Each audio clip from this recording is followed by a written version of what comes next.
I don't see color to me feels like brushing the problem aside. Oh yeah. It feels to me like a blanket answer. Oh, well, I don't see color. So that's not, the answer to the problem is not disregarding the problem. Mm-hmm. It's the I don't see color. You need to shake those people by the shoulder and say, well, you need to. Absolutely. Because it's a huge dynamic of what we're dealing with. It's the dynamic and what we're dealing with and talking about here.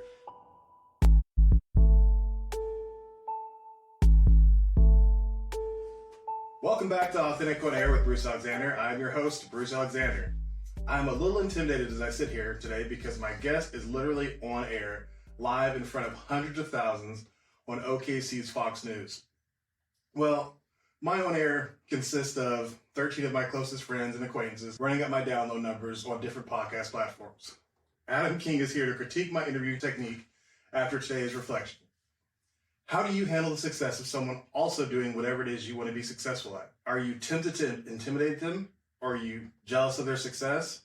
It took me over 35 years to stop playing the zero-sum game. Are you appreciating others' talents and successes, knowing that it does not take anything away from you? Well, unless you are trying to be them, that position is already filled. However, the authentic you will find room in an audience wherever you put your heart. While you mull that over, as always, I am genuinely interested and would love to hear any interesting, surprising, or revelational insights uncovered. So you can hit me up on Instagram, Facebook, Threads, or LinkedIn at Authentic Identity Management. Adam King recently made the big transition to evening news anchor for the KOKH Fox 23 News family. I personally am not a news watcher, but I really respect the role of the noble local news reporter. Not all of them fit that description. My guest today instantly struck me as a genuine person and has yet to disappoint on that front. In a world where a high priority is placed on pearly whites and slender frames, it would not be hard to be ugly on the inside. Not Adam, though. He is as handsome on the inside as well as the out. Please welcome to the show, Adam King. Welcome, Adam. Man, I feel like I had to do a better job. Well, this is going to be like the same thing that it was the last 3 or 4 times. We're just flipping it around. Right? Instead of me coming to you with a fistful of questions, we're just going to flip it around. It's going to be all right, man. Yeah, I'm already less intimidated because you're such a nice guy. That makes it a lot easier. You could come in here and have this haughty air about you because you do an important job. But that's the appeal of stuff like this, right? We always try to go for that vibe. I've never been like I've never felt like an important person. I don't know if that's the right way to put it, but I just like when people talk to me right now like this, I want them to feel that way when we're talking on the air. Like my whole thing has always been like, I'm going to be the guys you want to come talk to me and hear from me because I'm talking to you like we were sitting in the garage or sitting in the living room, like having a drink and just talking about what's going on. Where does that come from for you? Like, is that something you always had in your heart? I think it's just been, I think it's just the big part of that to me is when someone's turning it on or not being them, you can tell. I mean, it shines through. And like, I think if you flipped through, maybe Oklahoma City's not a huge example of it because I think everybody does a pretty good job of it here, but you can kind of tell, like, if you're getting somebody, even if you just were out in public and you like see somebody, hey, what's going on? You can easily it's like the sniff test, right? Like if something's going on with you, like I can smell it, I can feel it. And I don't ever want people to feel that way. Sometimes you got to talk about tough stuff. It's like evening news or morning news. Like it's not all happy. People will attest to that. So you got to try to at least make them as comfortable as you can. Yeah, absolutely. So is that depiction I gave in the intro, is that still true? They still have a high priority on the looks of the reporters? I'd say it definitely matters, more so than you'd like to admit. I think the pressure of that does not come from the stations themselves, unless you're going to make like a major wholesale change. But then I think it'd be like courtesy to like, hey, like I'm going to come in tomorrow night, I'm going to dye my hair blonde. Like I am. Like I think we should probably talk about that first. But no, I think the pressure, honestly, now is more internal from the people themselves, which has been an interesting shift because I think maybe so I've been doing this for like 10 years. I think even a little bit when I started, you could tell a little bit like, because we're all human, right? So we get into the room, we look around, and I think as we've moved away from that further on, as we get, further and further down the line, I think people have had a better understanding. They understand some of the pressure that can come with that, but I still think the pressure is more from people internally. But that's a problem I don't think is solemn to news, right? I think that's with everybody, right? Everybody fights that battle. Definitely. And we're going to talk about that a little bit today, but you don't see a lot of plus size anchors. I can't think of any. Sure. Sure. I mean, maybe they're not putting pressure on you to change, but maybe they're excluding an entire group. And this is not a judgment call on my part. It's just, from my observation. Yeah. Would you agree with that? I think there's definitely a mold, right? I think there's definitely a mold, and there's even some things with like facial hair. One of the first stations I worked at in South Dakota, it's like No Shave November, right? The local fire department there. For some reason, I've always had a good mesh and a good work with firefighters, police officers, and military. Mm-hmm. We all just get along. Maybe it's a similar mindset. Maybe it's a haircut. I don't know. You look like you can fit right in. You slide right into any of those and totally fit. Every time I check out the grocery stores, military discount, no, but thank you. I'm honored you'd even ask. Yeah. But so I was gonna do the No Shave November with the fire department. We're gonna make a whole thing of it. 2 days in, maybe I'm starting to get a little scruffy. It doesn't take me long to get like a 5 o'clock shadow going. Right. And boss calls me into his office. Says, "Hey man, I don't know what we got going on here, but we're gonna have to get rid of that." We know that apparently, if a person shows up on air with facial hair in specific ways, they're deemed to be less trustworthy.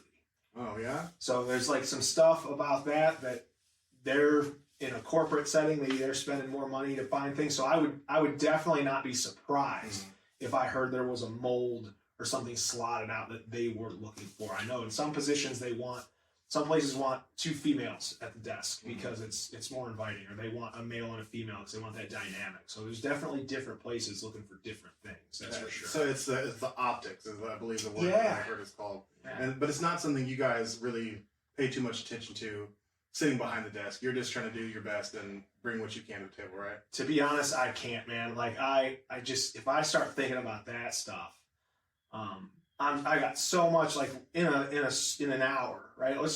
We're usually doing 2.5 hours a day. The morning folks are 4 hours straight, right? Mm-hmm. In just an hour of that, we've got anywhere from 100, maybe 120 pieces of news we're trying to bring you. Everyone averages about 30 to 45 seconds, maybe more, maybe less. And if I start thinking about like what is going on, I'm not going to be able to connect. I'm not going to be able to do the job that I've got to do. So I'll take 10 minutes, 15 minutes before, I'll get dressed, make sure all my suit looks good, all that stuff. I'll do a little bit of makeup, do it on my own. It's like number one question I get in my life is, do you do your own makeup? Like, yeah, man. Been doing it for 10 years, getting pretty good at it. But once I do my final check, it is business time. And as a male in that industry, I'm very lucky with that and very grateful for that. There's not a lot of check-ins that I have to do or checkups that I have to do, whereas like the female co-anchors that I've worked with throughout my entire career, right? They probably focus on that just a little bit more, because I think too, a lot of the messages and things they get are more centered towards stuff like that sometimes. Right. So with that, having to remove yourself from the tiny thoughts and all that stuff, is it difficult to bring yourself to camera, and actually deliver an authentic you to the audience? It was at first, and I think especially if you watch the first week that I just did on this evening side, right? I'm working with Jack and Wendy. I mean, Wendy's the best investigative reporter in Oklahoma City right now. I mean, she's doing stuff and getting into behind the scenes of stuff that people aren't even thinking about and talking about. Then she'll bring it up. It's a big deal. So it's kind of intimidating. Right. You can get in there. And I went from the morning group where I was the king of the castle and driving the boat here. If stuff was going wrong, I was the one who was kind of dispersing and telling people what to do. You get a little tight, right? Because you're I got to stand next to this. I got to stand up and stand next to this kind of titan here that's doing amazing things. But I think what you just really do is you take a deep breath. And if you can realize what you're reading, if you're reading off the teleprompter and you can realize what you're reading and the significance, what it means to people as you're reading it, I think that's the key. Because if there's something about a family where somebody their son got shot in the middle of the street, you need to deliver that in a way, if I knew you for 20 years and I was oh my gosh, I just heard about you, that's how you got to talk about it. So I think it's as simple but as complicated as understanding the impact of what you're saying. Right. If you're like, oh, so and so's coming out with a new fit, like, yeah, you can like let it fly a little bit because it's not. I mean, in the grand scheme of things, right? Is it that big of a deal? So maybe it's perspective, right? You just realize what you're saying is perspective, and then realize that they're not just words on a page, right? That's somebody might hear that, and if we do it the wrong way, and it's the first time they hear it, it's through our mouths, like it's going to change their day. Yeah. It's going to change their life a little bit. So you got to be aware of that.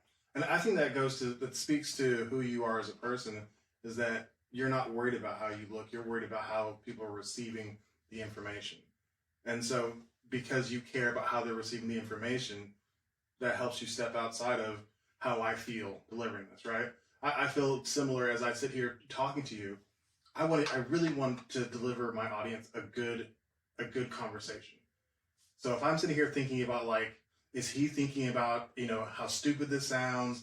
Is my audience worried about my voice sounding weird? If I start getting into all that stuff, all my fears and doubts, I'm not going to be able to do that, right? So I care about a good conversation, asking smart questions, trying to get, following the conversation where it's going, being here in the conversation. And I think it helps so much to get outside of the thoughts about yourself, because honestly, nobody is as concerned with you as you are. Yeah. Right? Yeah. The people who care don't matter, and the people who the people who don't care don't matter, and the people who care, like they're the ones that they'll be in your life enough consistently to make sure that you get what you need, not just criticism. How did you evolve and make that shift to becoming, I'm just going to say, more mindful, right? Because I think it's just being mindful of what's going on around you and across from you, or like as you went on. Have you noticed as you've gone through from like show to show? Or absolutely. It's been, for one, it's hard to separate out how am I doing as an interviewer versus me like picking at myself as a person. It's like, oh, that's annoying. Whenever I do that, oh, that's, if I smack my lips, I'm like, oh, that's so annoying. If I, do a deep breath and I didn't edit out, oh, that's so annoying. That, yes, that irritates me. But most people they don't hear it the same way. So I'm like, I try to look at it as, did I listen well? Yeah. That's what's important. If I listened well, I was asking better questions. If I was asking better questions, the other person was talking more. Because initially, whenever I first started, at least the second one, me and my wife, we have a pretty good, rapport. So that was the first episode. The second episode, I felt like I talked way too much. And it's not because I don't think that I'm an important person and I have things to say. I definitely have all that stuff, but I'm here every episode. Mm-hmm. I really feel like it's my duty to give the guest a chance to really own the platform and get out of the way for them to tell their story and ask good questions so our audience gets to learn more about you. And as I've focused on that, it's become easier and easier to get out of the way and let the conversation speak for itself. Man, that's a cool evolution, right? As you feel that out, as you get going, you're like, man, it is really self-aware, really fast. Even just like watching a couple pieces of tape or like watching a couple of them back, you go, man. Well, I have to evolve fast because I don't want to listen to myself. I'm like, you better fix this, or else you're gonna have to listen to this until you fix it. I'm like, you better fix it. Like, I was like, oh, my voice, it's so cringy. But other people like it, so I'm gonna keep doing it. Yeah, that's everybody, right? Like everybody hears their voice or whatever for the first time. They go, "Oh my gosh, is that me?"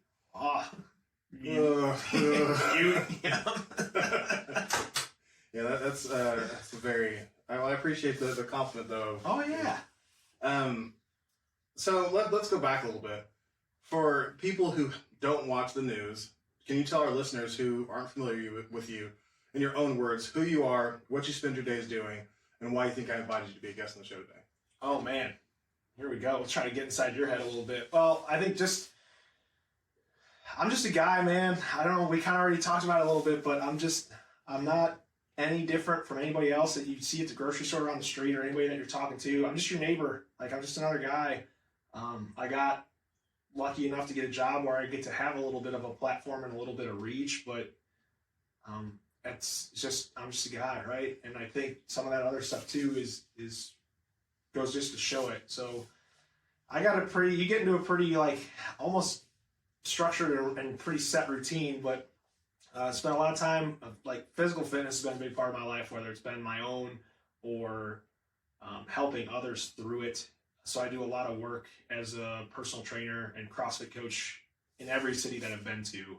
And I do everything with people who just want to get healthy and move a little bit better, want to play with their grandkids, or like really high level athletes that want to compete on a really big stage. And I think that's given a lot of perspective too, right? Because you get to see all the ends of the spectrum. It's really fun to watch somebody do something at a high level, but it's so much more rewarding to hear from somebody who's 60, 70 years old to be like, hey, my grandkid wanted me to pick him up and I could do it without my back hurting, which is really cool.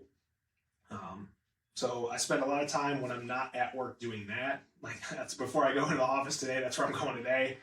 And it's a different way to give back, but it's a fun way to give. It's something that you can see the change, right? So sometimes with, you give $20 to some kind of foundation or charity or something, you don't see it. But this is kind of a way you can give back and see every day. So I try to, give back a little bit through what I do for work. And then when I'm not working, I'm kind of working on trying to help some other folks kind of keep it going.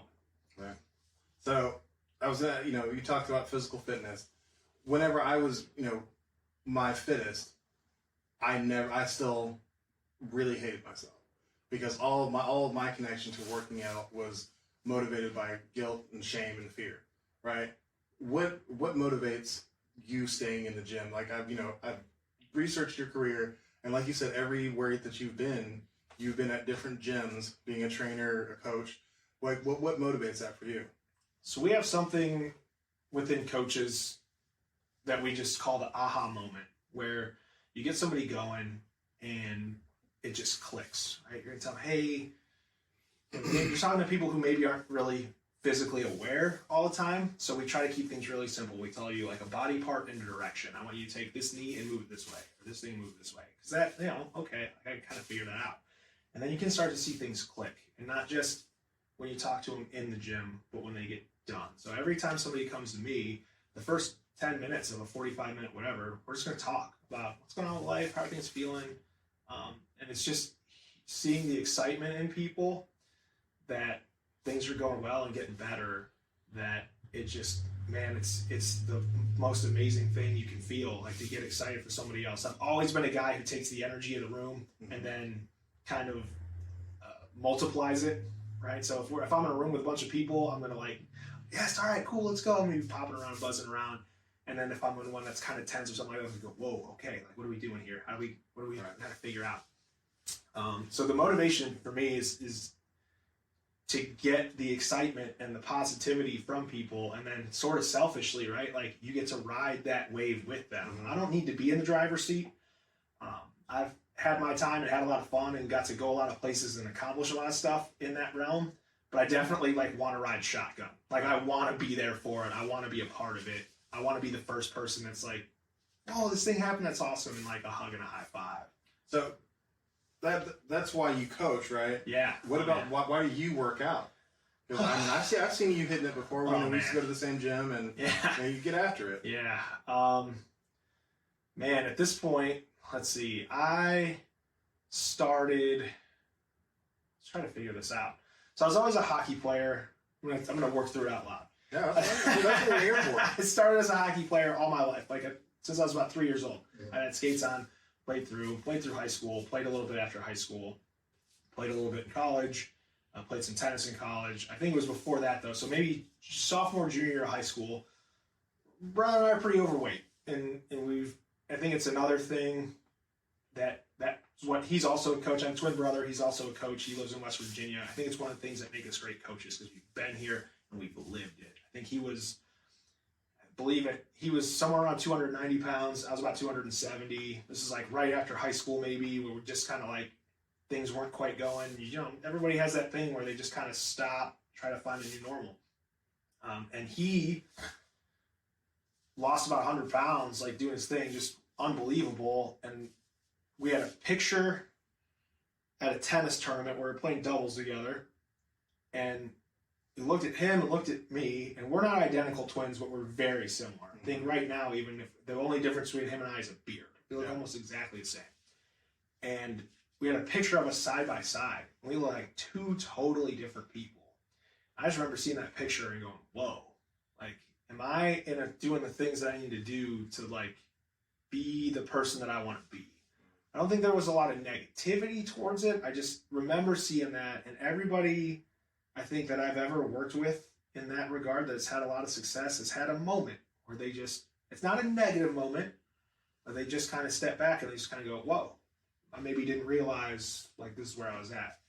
So that's what started me. I wanted to make some change and did that. And then I think what keeps me going now, part of it's habit and routine. I competed in the sport of CrossFit for like 8 straight years. And you can, I mean, that is something that it is not for the faint of heart. I mean, we're going before work for 2 hours, go to work, after work for 2 hours, go home, go to bed. Everything's very regimented. Nutrition's very regimented. Recovery's very regimented. So part of it's a little bit of habit, but now I think it's just something that makes me feel good. And I don't even care. You know, everything with CrossFit's scored and measured, and they want to know, like, if you can do the same amount of work in less time, you become more fit, right? That's power output over time. But I don't even keep track of my scores anymore. I just go in and I work hard and kind of move around and have some fun. And some days I like really get after it because I'm feeling good and my knees don't hurt. Yeah. And I have other days where I'm like, you know what? Like, this is enough for today. It's been 103 degrees out for the past 4 days. I think I'm okay. I think we got it. So it has taken some time to find balance, especially comparing. But now it's just something I do to make me feel good. And again, I can get in there. Usually if I'm with a group of people, I find somebody and I cling to them. And I'm just like, hey, we're just going to make sure you have a good day. I'll get mine. It'll be fine. So I kind of ride that almost the same thing as like a coach, right? I just want to see somebody else have a really good day and then I'll have a good day. It'll be fine. I mean, I've found that myself later in life is that, you know, giving to others really does help bring out the best in yourself. And so, you know, you do that in the gym too, and that's awesome. Yeah. You know, and especially at a CrossFit gym, it's a lot easier than when you go to, you know, the big gym down here, because then you're just talking to some stranger and they're like, you never know how somebody's going to react whenever you're trying to, you know, boost somebody up as a stranger at the gym. Yeah, you're still fine though, right? Like if somebody is moving a bar with something on it, you're like, whoa. Because I think that's the other thing too, is in gyms anywhere, it's always, I only did this, or how much did you squat? This, but like, right. Or like, it's always about like what you could have done more. And then you don't realize like there's literally people on this planet that cannot get up out of a chair on their own. Like they have to have a button that tilts a recliner so they can get up. Like you not only decided to get out and express this stuff that your body could do, that you worked hard to get there, you actively chose to do it. Yeah. So like that's like a number one pet peeve of mine is when people are like, yeah, but, and I'm like, or why don't you just say like, how about, yeah, I got this. Like, you don't, it's just, even just the phrasing, right? Like you can, but even in a like big kind of Globo gym, I'd walk by somebody and I'd be like, oh man, that's not, like, I'd still stop and I'd be like, hey, that's legit. Like, I'm going to stay away from you because that's a lot. So do you have pretty positive self-talk? No. Really? Not at all, dude. That's surprising. Not at all.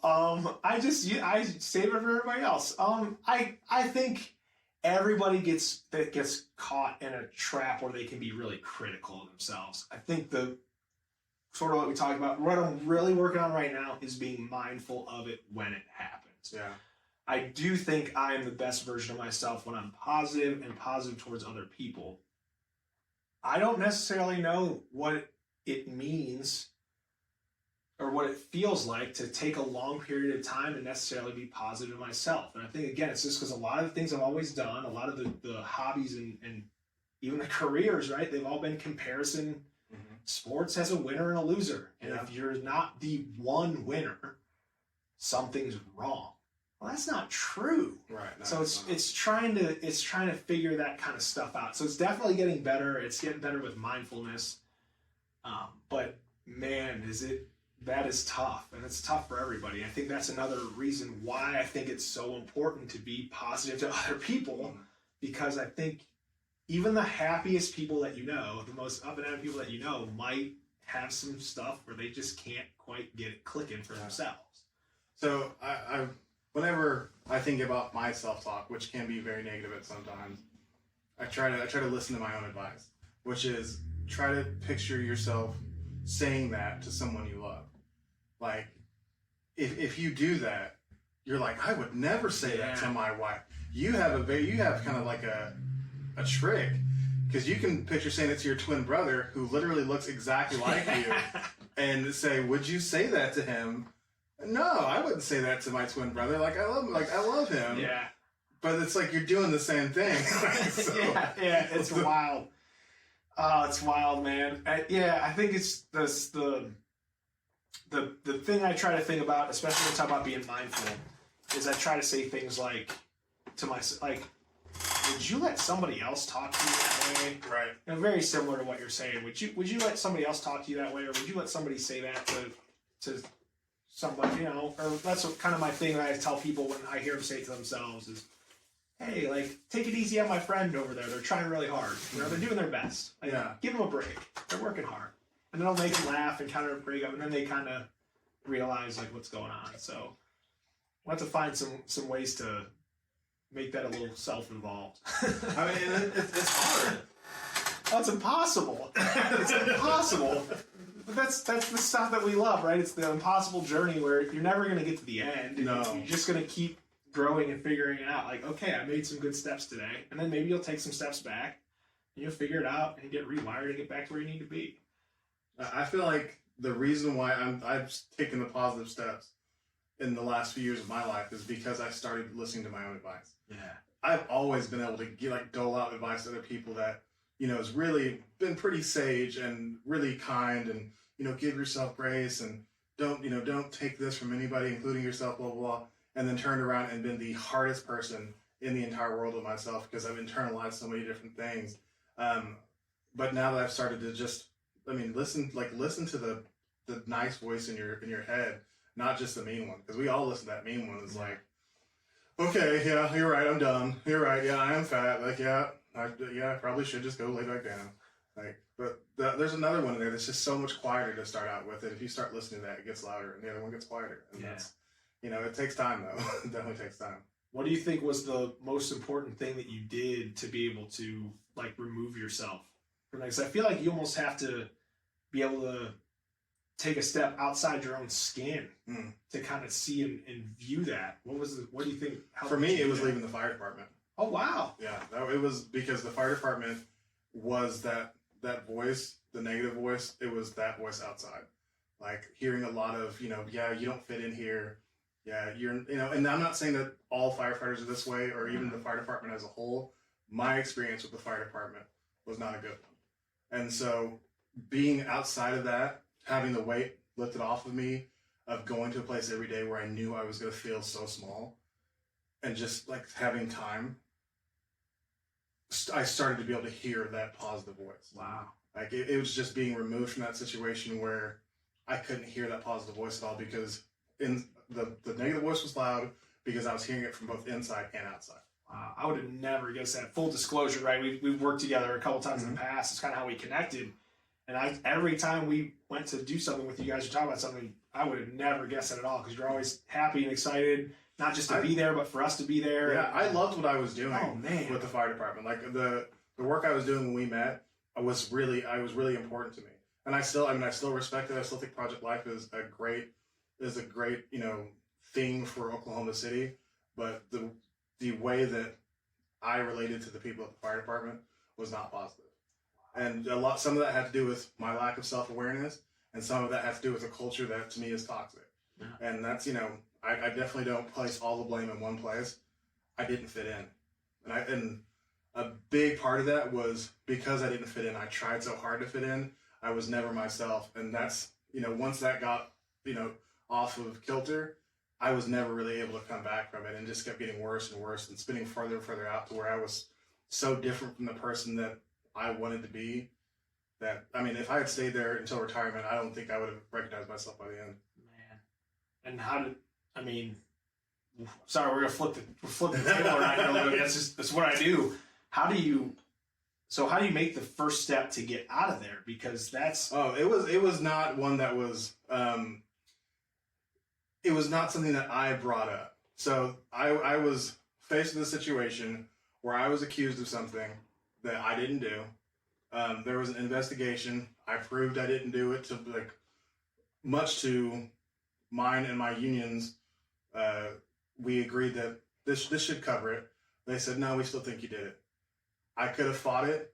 It would have taken up to a year and a half, 2 years.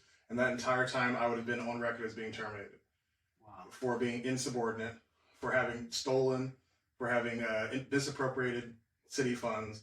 I would never be able to get a job anywhere, like paying decent money ever again. Right.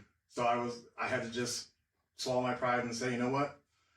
I don't belong here anyways. Like, this is, like, God has given me a very obvious sign that I need to get out of here. Because there's been lots of signs before this, but the money was too good. The security was too good. I had a career. And that was the first thing I was going to say is family and everything. I mean, you could have them set. Set. Mm-hmm. Wow. And that's why I put up with it for almost 10 years, even though after year one, I was absolutely miserable. The first 6 years I was in the fire department were the worst 6 years of my life. Because the first station I was stationed at, they absolutely hated me.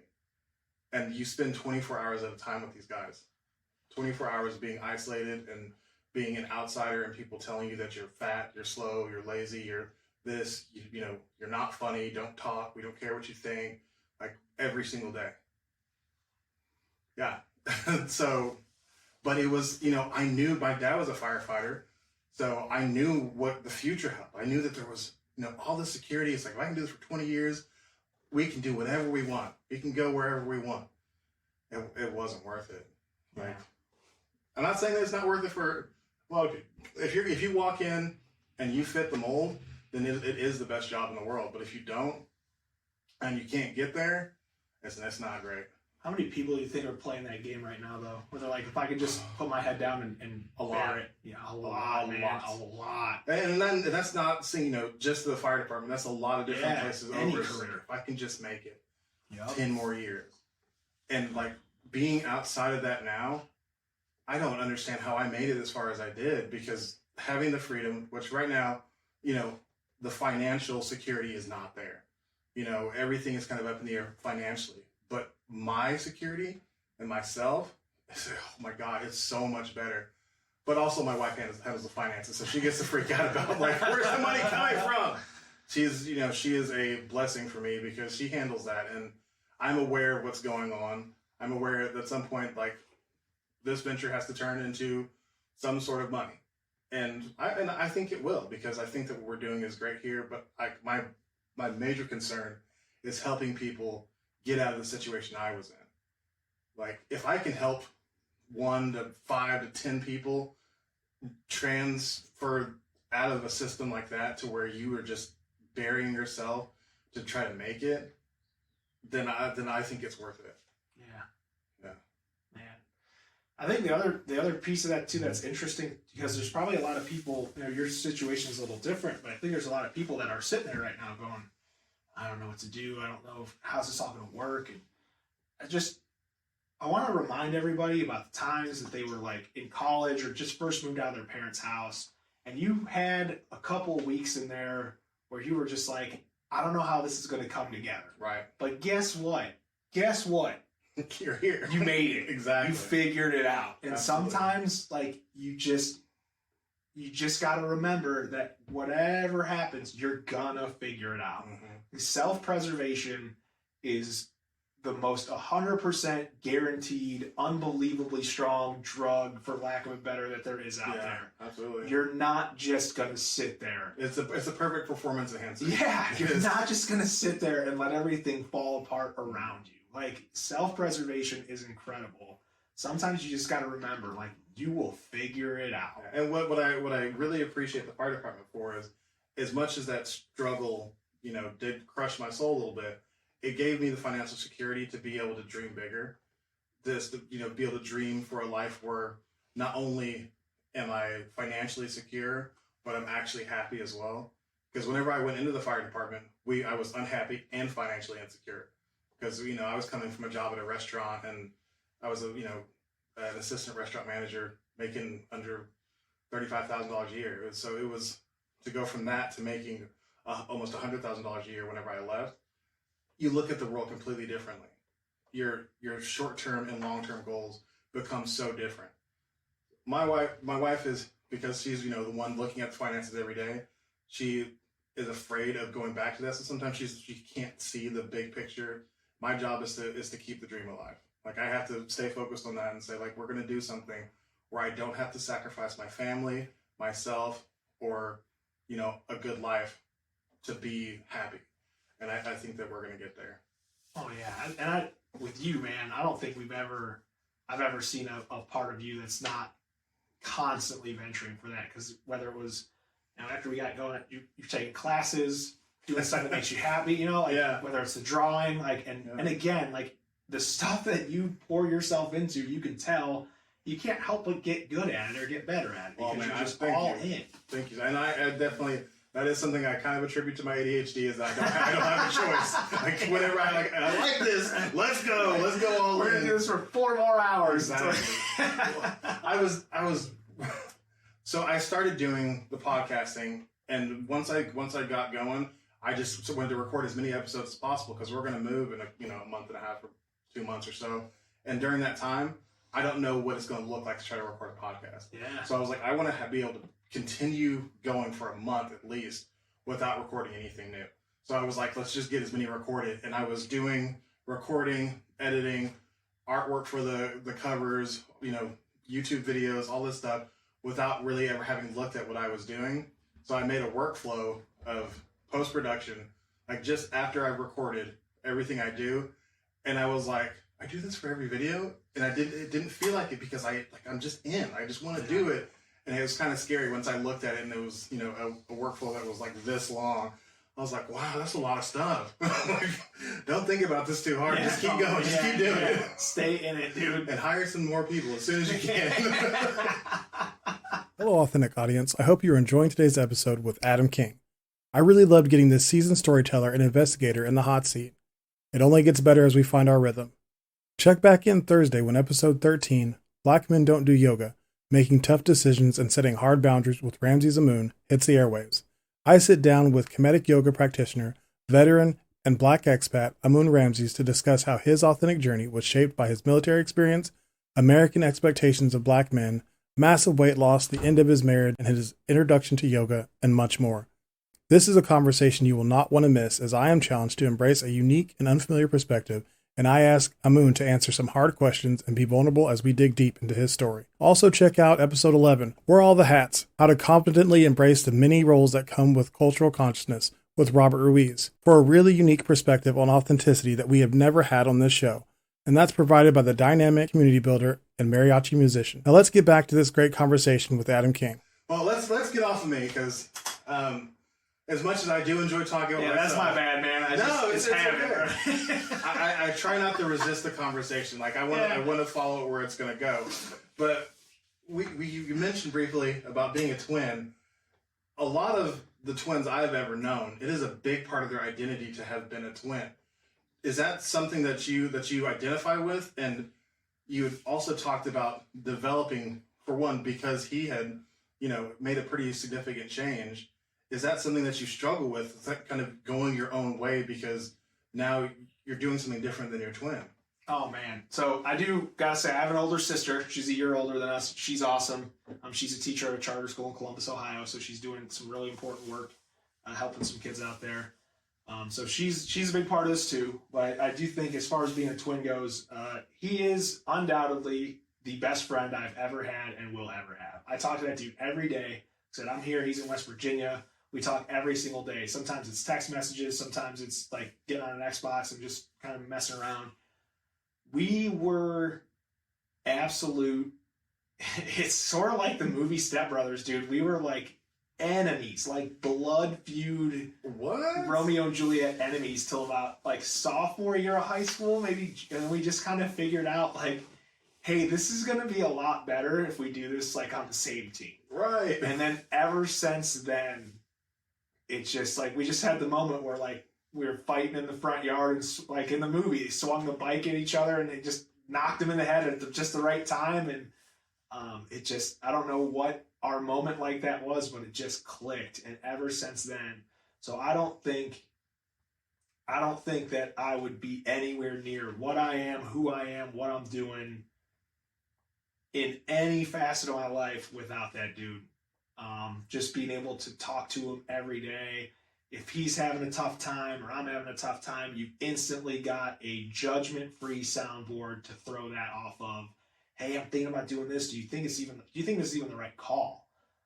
And he'll say, look, man, I don't know anything about it, but this is what it looks like from where I'm sitting. And I don't know. I think the one thing that people will never understand about being a twin, because it will be a part of my identity because he's such an ingrained part of my life, is that no one, and it's kind of sad, but I don't think anyone will ever have as good of a friend or as close of a friend in their life as I do.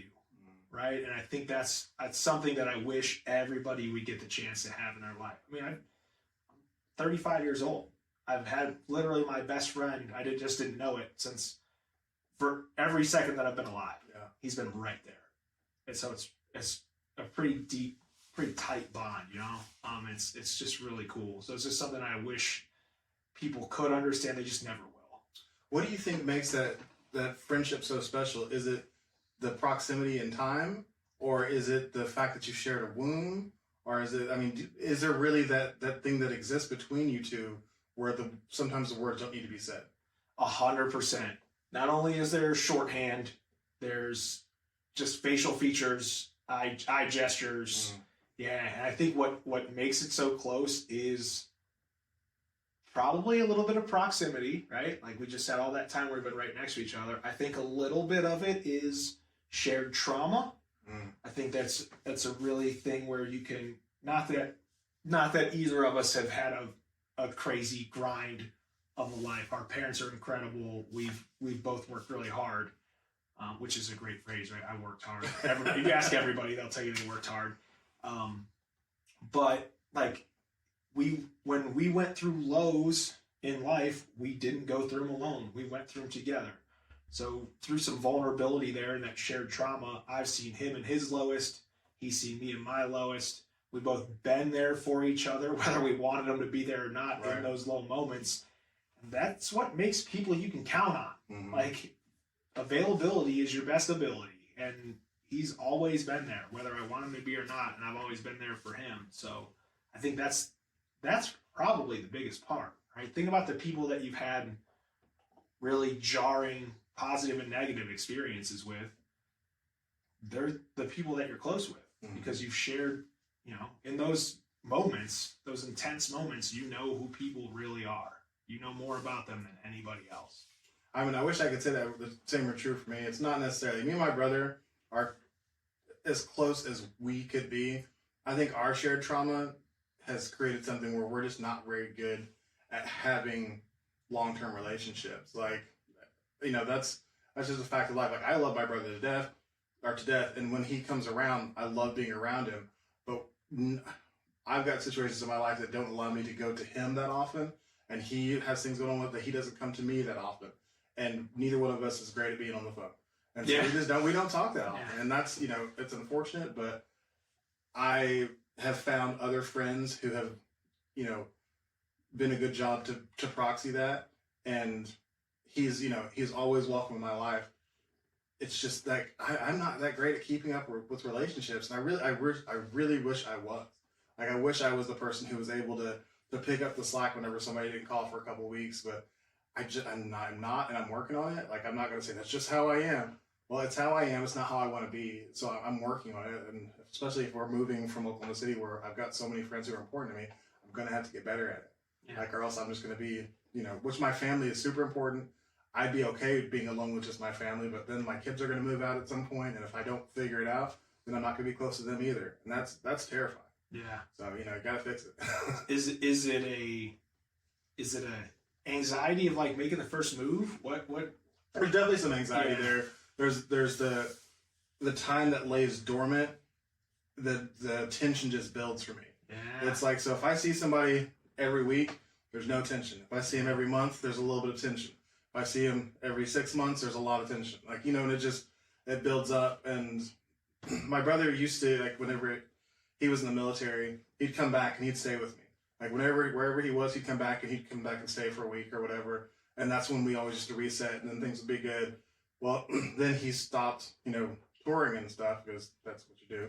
And he got married, and he stopped coming to stay with me. And that was like the pattern. And then I never did anything to repair that pattern. Yeah. And so then the time just grew and grew. So it was like all that tension, which is, it's not really bad between us. It's just now I'm like, I call, what are we going to talk about? I think so much about it. It's way overanalyzing about it. It's like, you're just going to say hi and just check on people, but I still don't do it. Like, I talked to him recently, so tension's low. Yeah. I should call again while the tension's still low. So, being actively aware of that and trying to continue improving on all these different fronts, Yeah, vibes are high right now. Vibes are high. Vibes It's like are a high. flag or something, like high vibe day. Just a graph on a chart. As you can see, vibes have never been higher. We're at an all-time.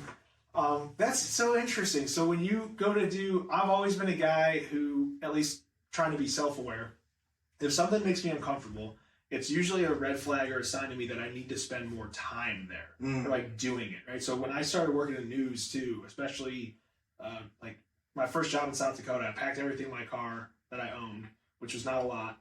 Drove a Ford Fusion, shout out, and I drove 23 hours west. It was literally Highway 90 west, and it took me from just outside of Cleveland, Ohio, all the way to Rapid City, South Dakota. And the number one thing I did not want to do when I was there was essentially cold call.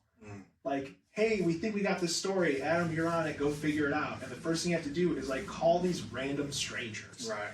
Hated it. To this day, depending on the story, least favorite thing in my life. Like, you are more likely to get an email from me that's like, hey, what's going on? Because it's, to me, a little less confrontational, even though there's no tone that gets conveyed through an email. But I was like, okay, you got to just start making these calls. You got to figure this thing out, because, like, this is your job. Like, if it's the one thing you don't like about your job, you just have to get comfortable. So is that like a way that you go to solve some of those things that bring you tension, is to spend more time in the discomfort? Or I'm definitely not a person who is averse to that discomfort. It has more to do with like the active discomforts versus the passive discomfort. Got it. And those relationships can be the passive discomfort. And so I put them away to handle the active discomforts and the active excitements. Like, so it's like this podcast, active excitement. Love it. And there's a lot of active discomforts that come with it. Reaching out to people, talking about it all the time, trying to, get people to listen. There's so many things that I'm afraid are going to be taken the wrong way, because it's like me. But when it's really just like, listen to the conversation, but I'm dealing with that all the time. And before that, it was school. And before that, it was, studying for driver. And so there's all these active discomforts that I'm constantly moving from. And my wife tells me that I just never sit still long enough to really sit with myself. And she's probably right to a degree, but at the same time, I am evolving in so many other ways. But there's definitely this part of me that's being ignored, that I probably should and likely will, now that it's been said. Now it's an active discomfort. Yes. So now I have to spend some time with it, and I need to get better at my relationship management skills and dealing with that discomfort of not calling people because, it's been too long. Yeah, so anybody who gets a phone call the next 2 weeks, brought to you by this podcast. Well, by the time this one comes out, hopefully it'll be like inset long enough so they won't know it was them. There you go. You had no idea that I was on the outs with you. We just decided, you know what? We're gonna patch this up really quick before people start talking. Yes, exactly. People out here are starting to murmur a little bit. They're starting to say some stuff.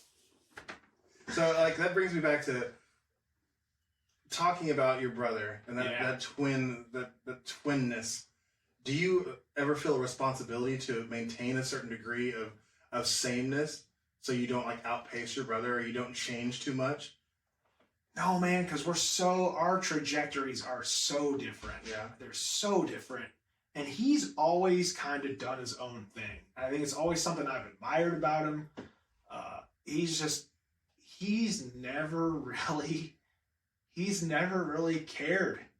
I don't know if that's the nicest way to say it, but he's kind of never really cared. He was going to do the stuff that he wanted to do, and he knew everybody was going to be cool with it. Maybe they like throw a fit about it or make a big stink about it in the moment, but then when they realize he's doing what he wants to do and he's good at it, like everybody's cool. So I don't ever feel like it's this game that we're keeping up to. I think the other part of that too is that he's just so cool about it. When something good happens to me, he's the first person I talk to about it, and he's like, dude, that's amazing. When something good happens to him, he does the same thing, and I'm just as excited for him. So I don't think I think we kind of see it as like a rising tide kind of thing. I think if he's doing well, I'm doing well. If I'm doing well, he's doing well. I think we're legitimately feel like we are two people on the same team.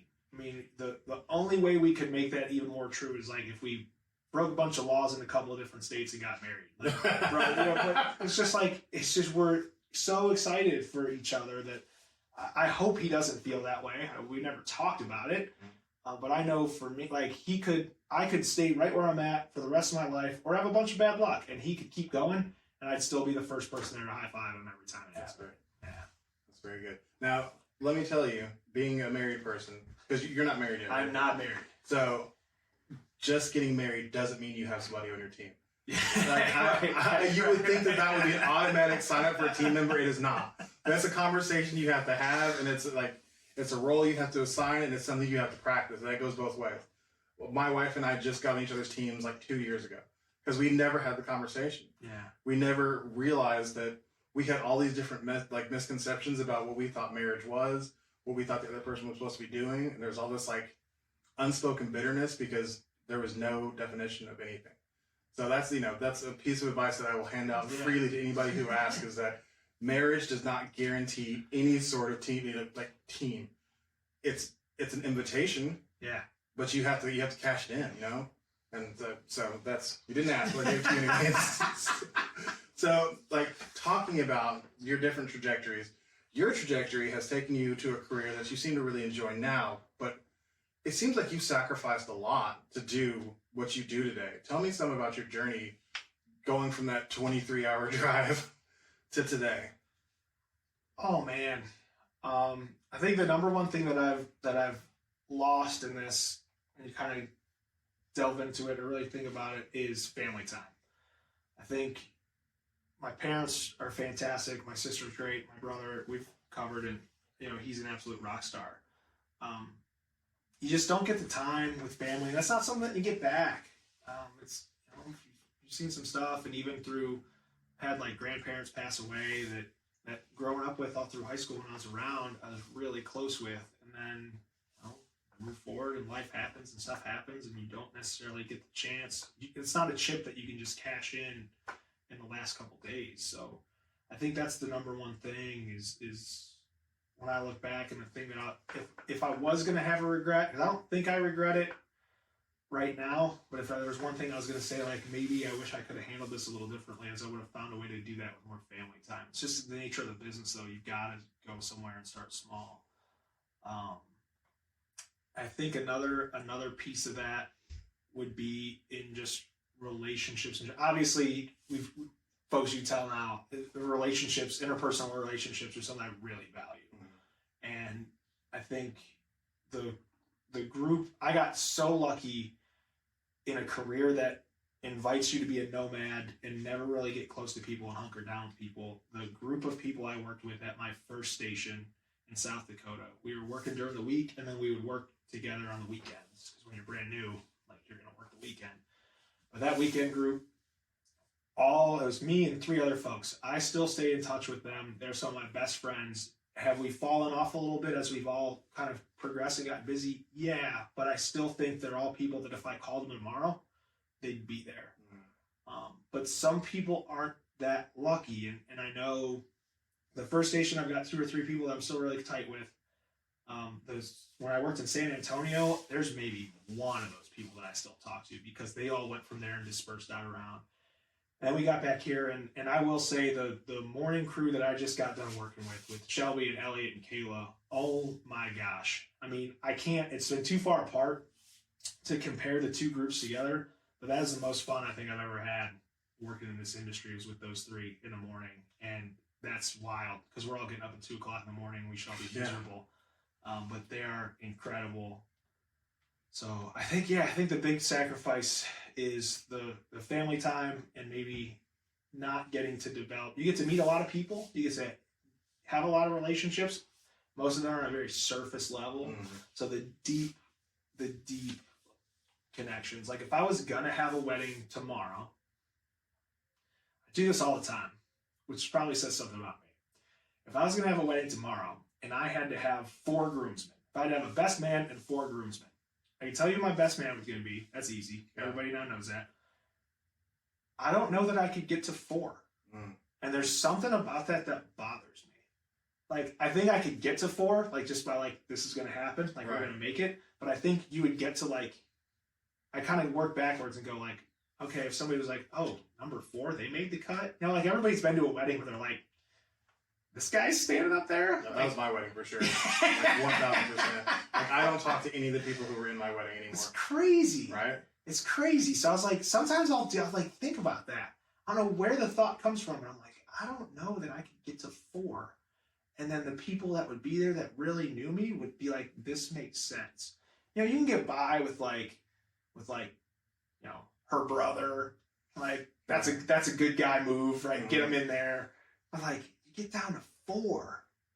Like, does everybody in their life have 4 people that they know that well that everybody would be like, that makes sense? So that, like, you know, How jealous are you of the people who have like 8 or 9 groomsmen and bridesmaids? Like, I'm so jealous of that. I'm like, I could never come up with that many people to be in a wedding. Yeah. Like, I mean, sure, I could come up with them. Yeah. But it's like, I mean, a lot of these people, it's like, oh yeah, we've had the same group of friends since we were in 3rd grade, and we're all just so close. I'm like, what the hell? Like, what is that like? I know.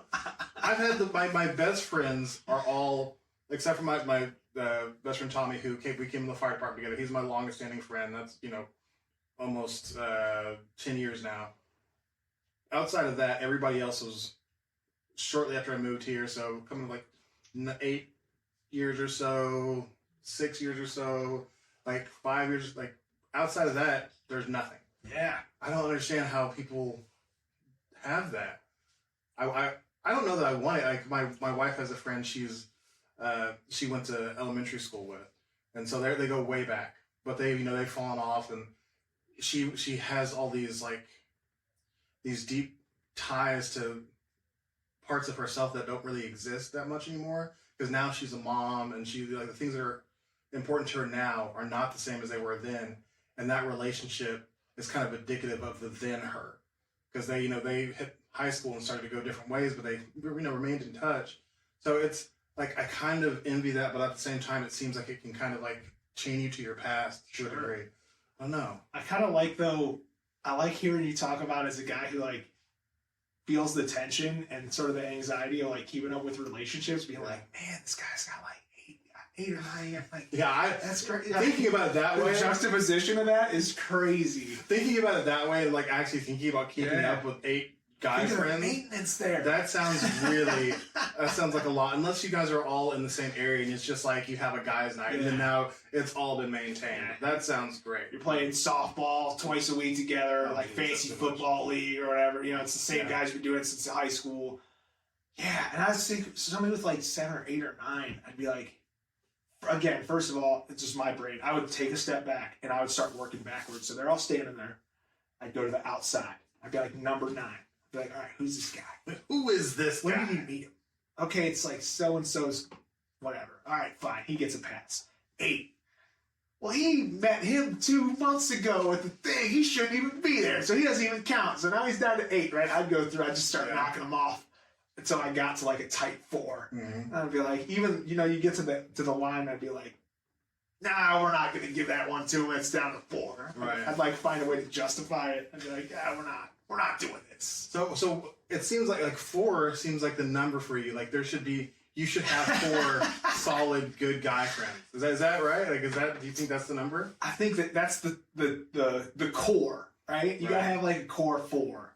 And then so it'd be like you and then 4 other guys, that makes 5, right? So you could all because then you're like, if you're gonna ride together in a car or an SUV, right? You can't really get outside of 5. Like, you have a problem. So it's about efficiency. Yeah, you should have a car, like a sedan, maybe an SUV, You could like weasel a sixth one in there. If we're starting to get to like minivan status, let's go. Let's tighten this thing up.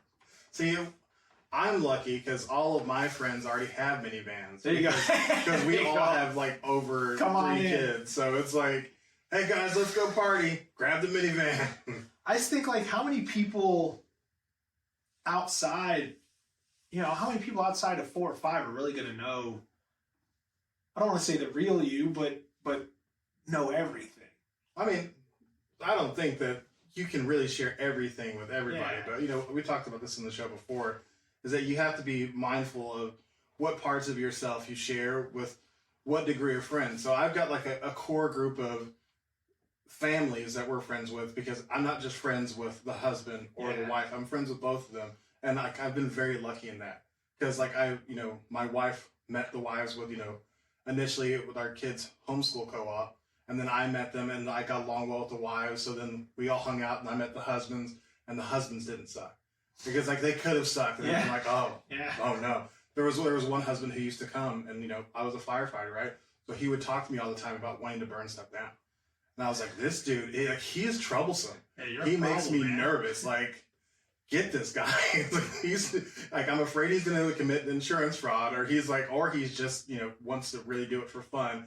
It was always the same joke. And I was like, it was funny the first time, kind of. We gotta. This is like the 5th time you made this joke. Like, you make me nervous. So that was not a friend who made the cut. Yeah, we're getting to a degree at that point too, where it's like insider trading. Like, yeah, exactly. People are gonna be like, I know too much. Exactly. It's like, you're trying to get some like inside information, like help me have you cover it up or something. Or even for you, you're like, hey, we should probably just keep an eye out on this on this street corner. And they're like, wait a minute.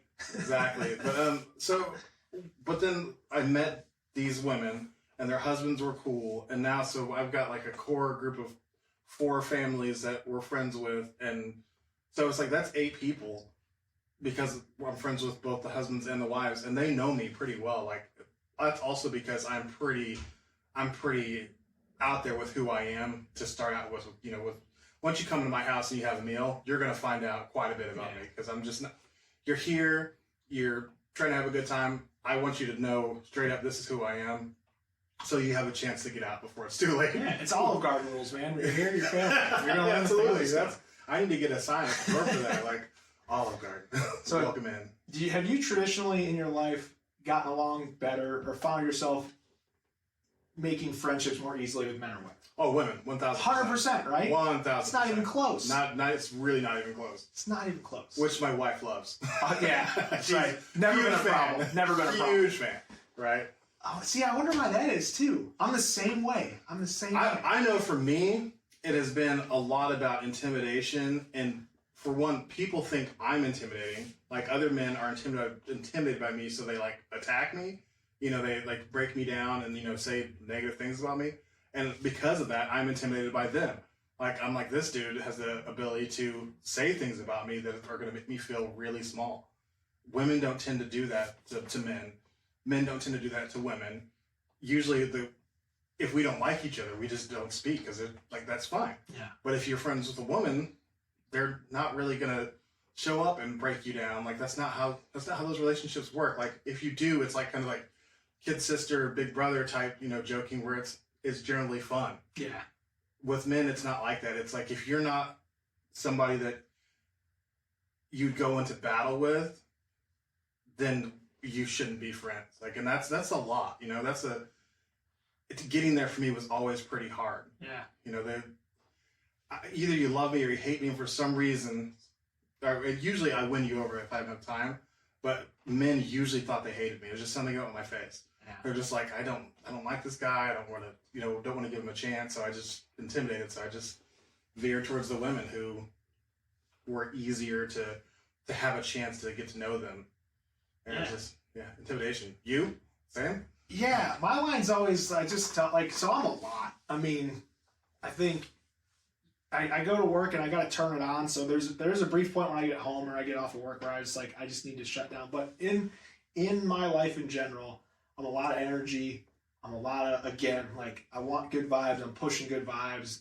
I understand that stuff goes wrong, so I don't think it's like a toxic positivity or anything, but I can be a lot. And first, I think with guys, I think they see this like energy that comes out of there that's really positive, and it's not necessarily machismo, it's just like general excitement. So they're like, okay, this guy's like kind of weird. What's his deal? Why is he like this? He's kind of like bouncing around a little bit like a cartoon character. I don't know if I'm down with this. And I was like, look, guys, like, we're gonna figure this thing out. I'm like black mold, man. Like, I'm gonna grow on you. You're gonna figure it out. You're gonna think you got rid of me, and then 2 weeks later, I'm gonna show back up, like, in more with more. Exactly. And like, we're just gonna figure that. You may not learn to love me, but you're gonna learn to live with me, and we're all gonna be okay. I think, man, I couldn't tell you. I think I've never considered myself to be a manly man. Mm-hmm. Okay, I'm not a tough guy. Even playing hockey, like I was a goalie. I'm not a fighter. I'm a bleeder. I think I've been in like 3 fights my whole life. Yeah. I'm just not here for it. It's not my thing. I'll stand up for myself. I'll like puff up my chest a little bit if it's situations like what it calls for, but it's definitely not my default. Right. My default is not aggression towards another human being. I think the 3 fights that I have been in my life, I cried when they were done. Because I was like, I don't like this at all. Yeah, like, what happened? I'm so sorry. So I don't think I've ever, kind of similar thing to what you said. I think you said it really well, right? I think there might have been something in some ways where people were like, I don't know that I can go to battle with this guy. Like, is he going to be what we need when it all hits the fan? And I am loyal to a fault. I'm a great friend. I'll be there for you. I just express it a little differently. And I think that throws people off just at the beginning. Like I said, they kind of like similar to you two. They learn what I'm about and get to know me. So we got to get through that. And I just think that caused some struggle, especially like later college years. Mm-hmm. You kind of, especially as you're coming into your own. I mean, I took the opportunity to go to college to like truly and really be myself. And I think when I went to South Dakota, I doubled down on that. I kind of said, like, I liked what happened here. I'm going to keep being what I am, and I'm not going to filter this for anybody anymore. And I just, you got to deal with that, right? Like, I think a lot of people can't do that. So they're kind of thrown off by it. Mm-hmm. Like, oh, this guy's just saying this or doing this. And you're like, well, what for, man? Like, and I think women are more receptive to that, whatever that could be. You could say a lot of different things about woman-to-woman relationships and what those consist of and how they're structured.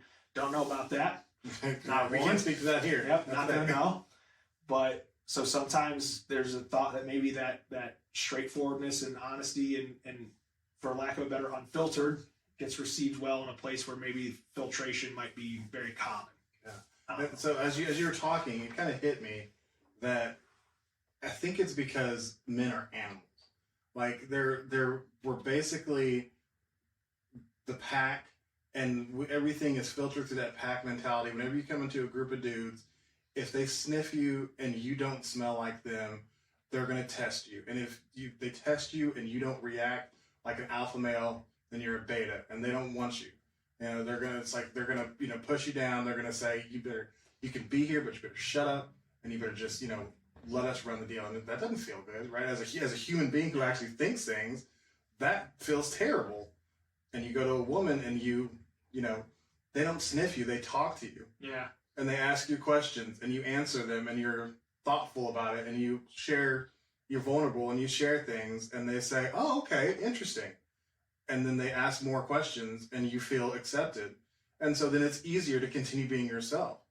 That's where it comes down to for me, is that one said, I know who you are already because I can smell it on you and I don't need to find out anything else. The other said, oh, tell me more. And I like the second one. I'm going to keep going with that. But like even the A-Team had Murdoch. even the Avengers had like Ant-Man. Like every even in like pop culture, right? Every group of alphas had at least one who was like, let's look at this a little bit differently. If you think about the guy groups that you've known in the past, wasn't that role already filled? That's true. Yeah, that's a good point. It's because there's always some kid who was somebody's little brother who was always around anyways. Yeah. And so they had to get to know him. Yeah. And they're like, you know what? This guy's annoying, but he keeps showing up. So he's going to be our he's going to be our Murdoch. He's going to be our Ant-Man. He's going to be a little weird guy. So it's like whenever I show up and I'm like, I'd like to be a weird guy. They're like, sorry, spot's taken. Yeah, seats taken. It's already filled and we don't want any more weird guys. Get out of here. Yeah, we've hit the quota. It's one. And we got one. We got and if the group gets bigger than that, then maybe we can get a second one, but there's a ratio here. We got to keep this thing tight. We got to scale properly. We only have 5 seats in the car. We're not we can't do it. Maybe you can ride on the roof if you're really... Yeah, we'll strap you down. You can... Oh my gosh. It's real nice. Yeah, so I mean, it's interesting to hear that experience from somebody else, and that's the beauty of this show is that you always think that you're going through all this stuff by yourself, and like nobody else has ever been through the pains I've been through. Well, going through the, interviewing people in this show, thinking people have it together, thinking people, are soaring high, whatever, everybody has struggled through a lot of similarities in one way or another that you're not by yourself. Like, if you ever get into that way of thinking where it's like, I'm the only one dealing with this, it's never true. And that's, that's that negative voice in your head trying to make you feel alone, because isolation is the quickest way to break somebody down, right? Yeah, 100%. Man, deep stuff, right? I know. Some of it, like, I thought we were going to get, like, hey, you know what, deep stuff, but it's better than, like, congressional hearings about UFOs. Oh, yeah, no, we're not going to go there on this show, hopefully ever. But, as interesting as I think that stuff is. Oh, my gosh. I can't. Like, it's the bandwidth it takes to get into the amount of deception that happens on, like, just in the whole world is too much. I'll let you do that on the news. Like, I'm going to let you guys, break through these walls and find out. Let your investigative journalist get at that. I just want to talk about being who you are. Yeah, if your investigative journalism starts to involve congressional UFO hearings and whether it's a waste of tax dollars or not, then they might be missing some stuff on your home front. Oh my gosh. I don't feel like it's a waste of tax dollars, though, because I want to know. But I want to know, too, but just let them deal with it. Like, we don't have to put a politician to the screws to be like, why are we talking about this? Let them do it, man. Just let them do it. That's never, that's totally, oh my gosh, I can't. That's it, because otherwise we're just going to start rolling. Exactly. Before you know it, I'm going to be in a whole different field. I'm going to be in, like, politics, like a political podcast. And I'm like, wait, how did I get here? Somebody help me. help me, Joe Rogan. How'd we get here? Oh my gosh. All right, I'm going to do a hard reset here. There it is. We had to do it. We had to get there. But I love Joe Rogan. He's a podcast hero. I love how his podcast, he can move from talking about the most intense thing to then, like, I was watching him and Theo Vaughn talk about the most ridiculous conversations. It was a wasp ejaculating and exploding because of the heat. And this is, like, actually happening. Theo Vaughn said it, so it sounded like it was a joke. And he's like, no, look it up. Look it up, yeah. And he's like, Jamie, pull it up for us. Just like he would too. Hey, bro, look it up. And he did, and it was like, this is a real thing that's happening. But it was, he just navigates all these things, and it's all fun. And, I appreciate that he does it, because I want to try to stay focused on the realm of being yourself. Because he's already doing that. Yeah. And certainly an art form. Exactly. It's definitely an art form, and he's got much more. He's more interesting at asking very interesting people. I want to start with everyday people, and so people can see themselves in my guest and can understand that they're not alone. Can you tell me a common misconception about the news or news reporters that is not true, and if there is one that is true? Can you speak to that as well? Yeah, I don't watch the news because it's all so bad. Mm-hmm. I love that. I love hearing that. I said, when was the last time that you watched the news? I'll concede the argument that a lot of it is bad. Mm-hmm. And there's 2 routes that we can take on this. The route that I don't like is a little bit of shifting blame, where it's when we put the good things on, you don't watch it. Like, we've got a lot of years of research that shows, like, the old adage in newsrooms for a long time there in the late 80s, early 90s was, if it bleeds, it leads. Yeah. Like, that was a thing that was said that was like that was something they said and didn't blink. Mm-hmm. That's crazy. Think about that compared to what we talked about with connecting with the impact of the things that we say and what it would have on someone's day if they heard it for the first time. Yeah. You turn on your television in 1995. At that point, the news is appointment television. You're going to sit down there, maybe with your family, and see what's happening in your city. And the first thing you get is like boom, boom, boom. So I totally understand why that would have the rap that it does. I just cannot stand that. I've made it a point since I've been in news to find positive stories to tell, whether it's through nonprofits or events that are going on, or just really cool stuff. Like it could be anything from, any kind of fundraising that people have going on to kid who wins the mullet championship. I'm like, this is just cool, fun stuff to talk about. We just did one about Beat Baseball. They had the Beat Baseball World Series in Norman for anyone with visual impairments. Those dudes are getting after it. Yeah. They're crazy. So if anybody looks at that and sees those people having the best week of their life and tells you that's bad news, you're not watching, right? So that's definitely a misconception that we try to fight a lot. And I do think one of the things that does hold up is the idea of the watchdog. I think we, in our circles, we hold each other up, especially when they keep the people who are in charge accountable. For so much that we see that does go on, and the stuff that they let us see, whether it's in meetings or board meetings or whatever, in any kind of, like a school board meeting, it's the first thing that sticks out in my mind. They always have that executive session, man. They always have those times where they shut the walls down and close things off, and that's your money. You're sitting in there, and when you pay your taxes, every time you get a paycheck and some of that money goes away, some of that money's going to them. And I think we really take pride in making sure that we can keep track of where that stuff's going, and that's going to the things that you want it to go to. If people are taking money and there's money from your taxes going to the jail and it's not being spent in a way that helps improve the jail or the conditions in the jail, then we want you to know about it. Or even if it's something that they spend money, anybody spends money on something where we think maybe it shouldn't be. Right. We're not going to tell you that it's bad, but we're going to tell you what's going on, and then you can see the impact of that through people's actions. So I think that the idea of the watchdog kind of mentality, keeping the powerful accountable, and making sure that the things that you want to happen with your leaders, a very old school, like pre-Constitution of the United States ideology there, right? Of checks and balances. We take that pretty seriously. That's good. Yeah, I mean, you answered that question very nicely.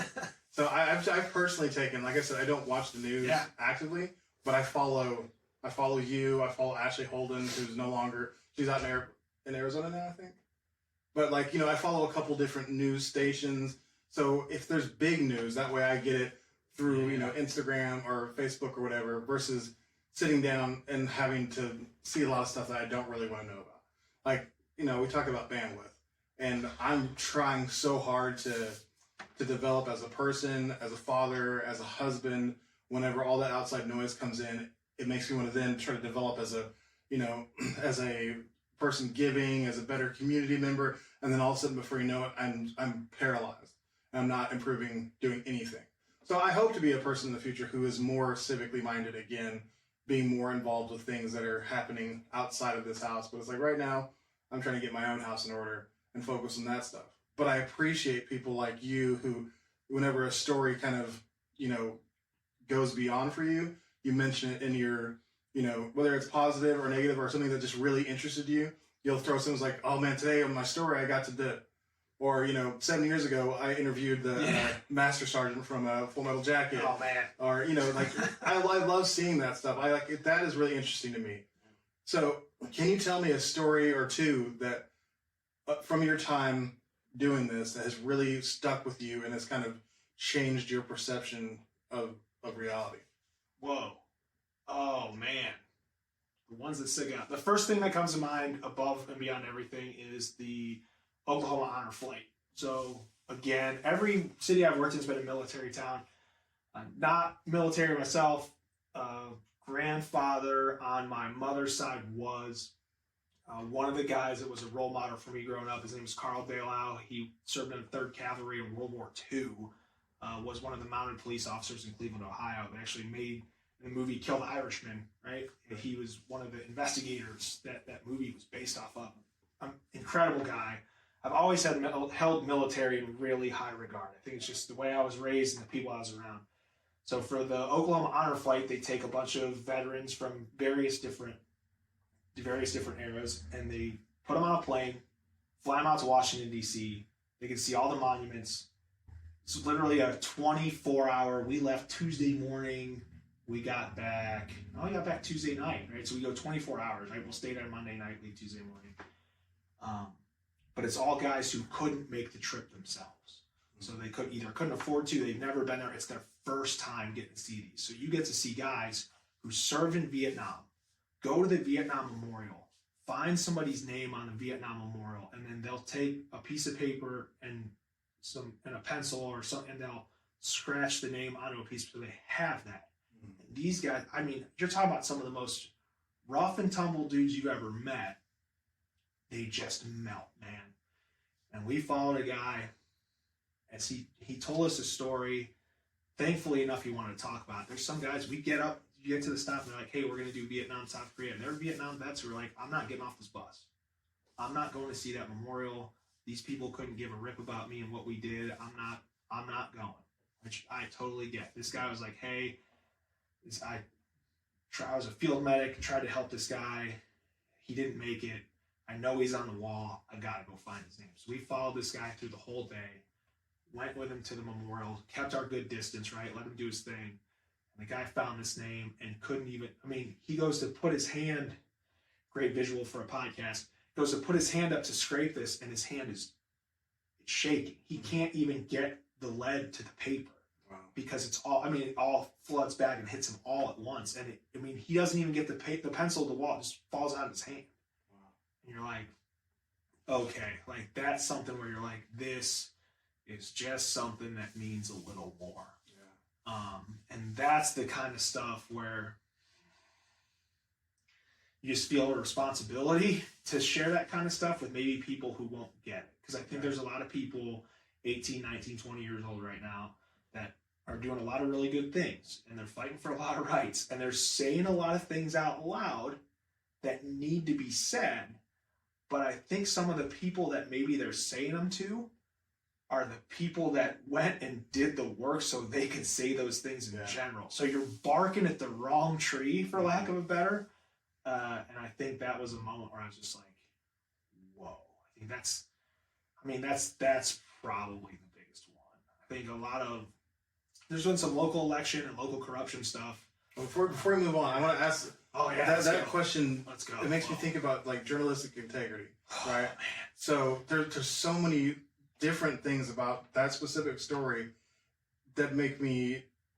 How do you feel? For one, how does it make you feel sharing something so personal like that with an audience of hundreds of thousands? Two, how my first thing I want to do is go give that guy a hug. And then three, it's like, I want to go pick up the lead and scratch it for him so he's able to take that token with him. But your job is to not get involved. 100%. It is the hardest part of the job. So in that moment, you're dying for that guy. You're dying on the inside for that guy. I have no idea what that guy's feeling, but I know none of it's good. Mm-hmm. Not a single ounce of it is positive.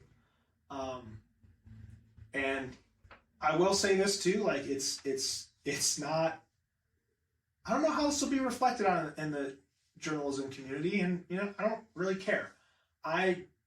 When something like that happens, I give that person a hug. If I go to a community or if I'm at somewhere where we know a shooting happened 2 or 3 days ago, I proceed with caution. And when the person is nice enough to take their time to talk to me about it, something that really actually hurts them, I give them a hug. I've ended many, just like every interview with you and I has ended with a handshake. Mm-hmm.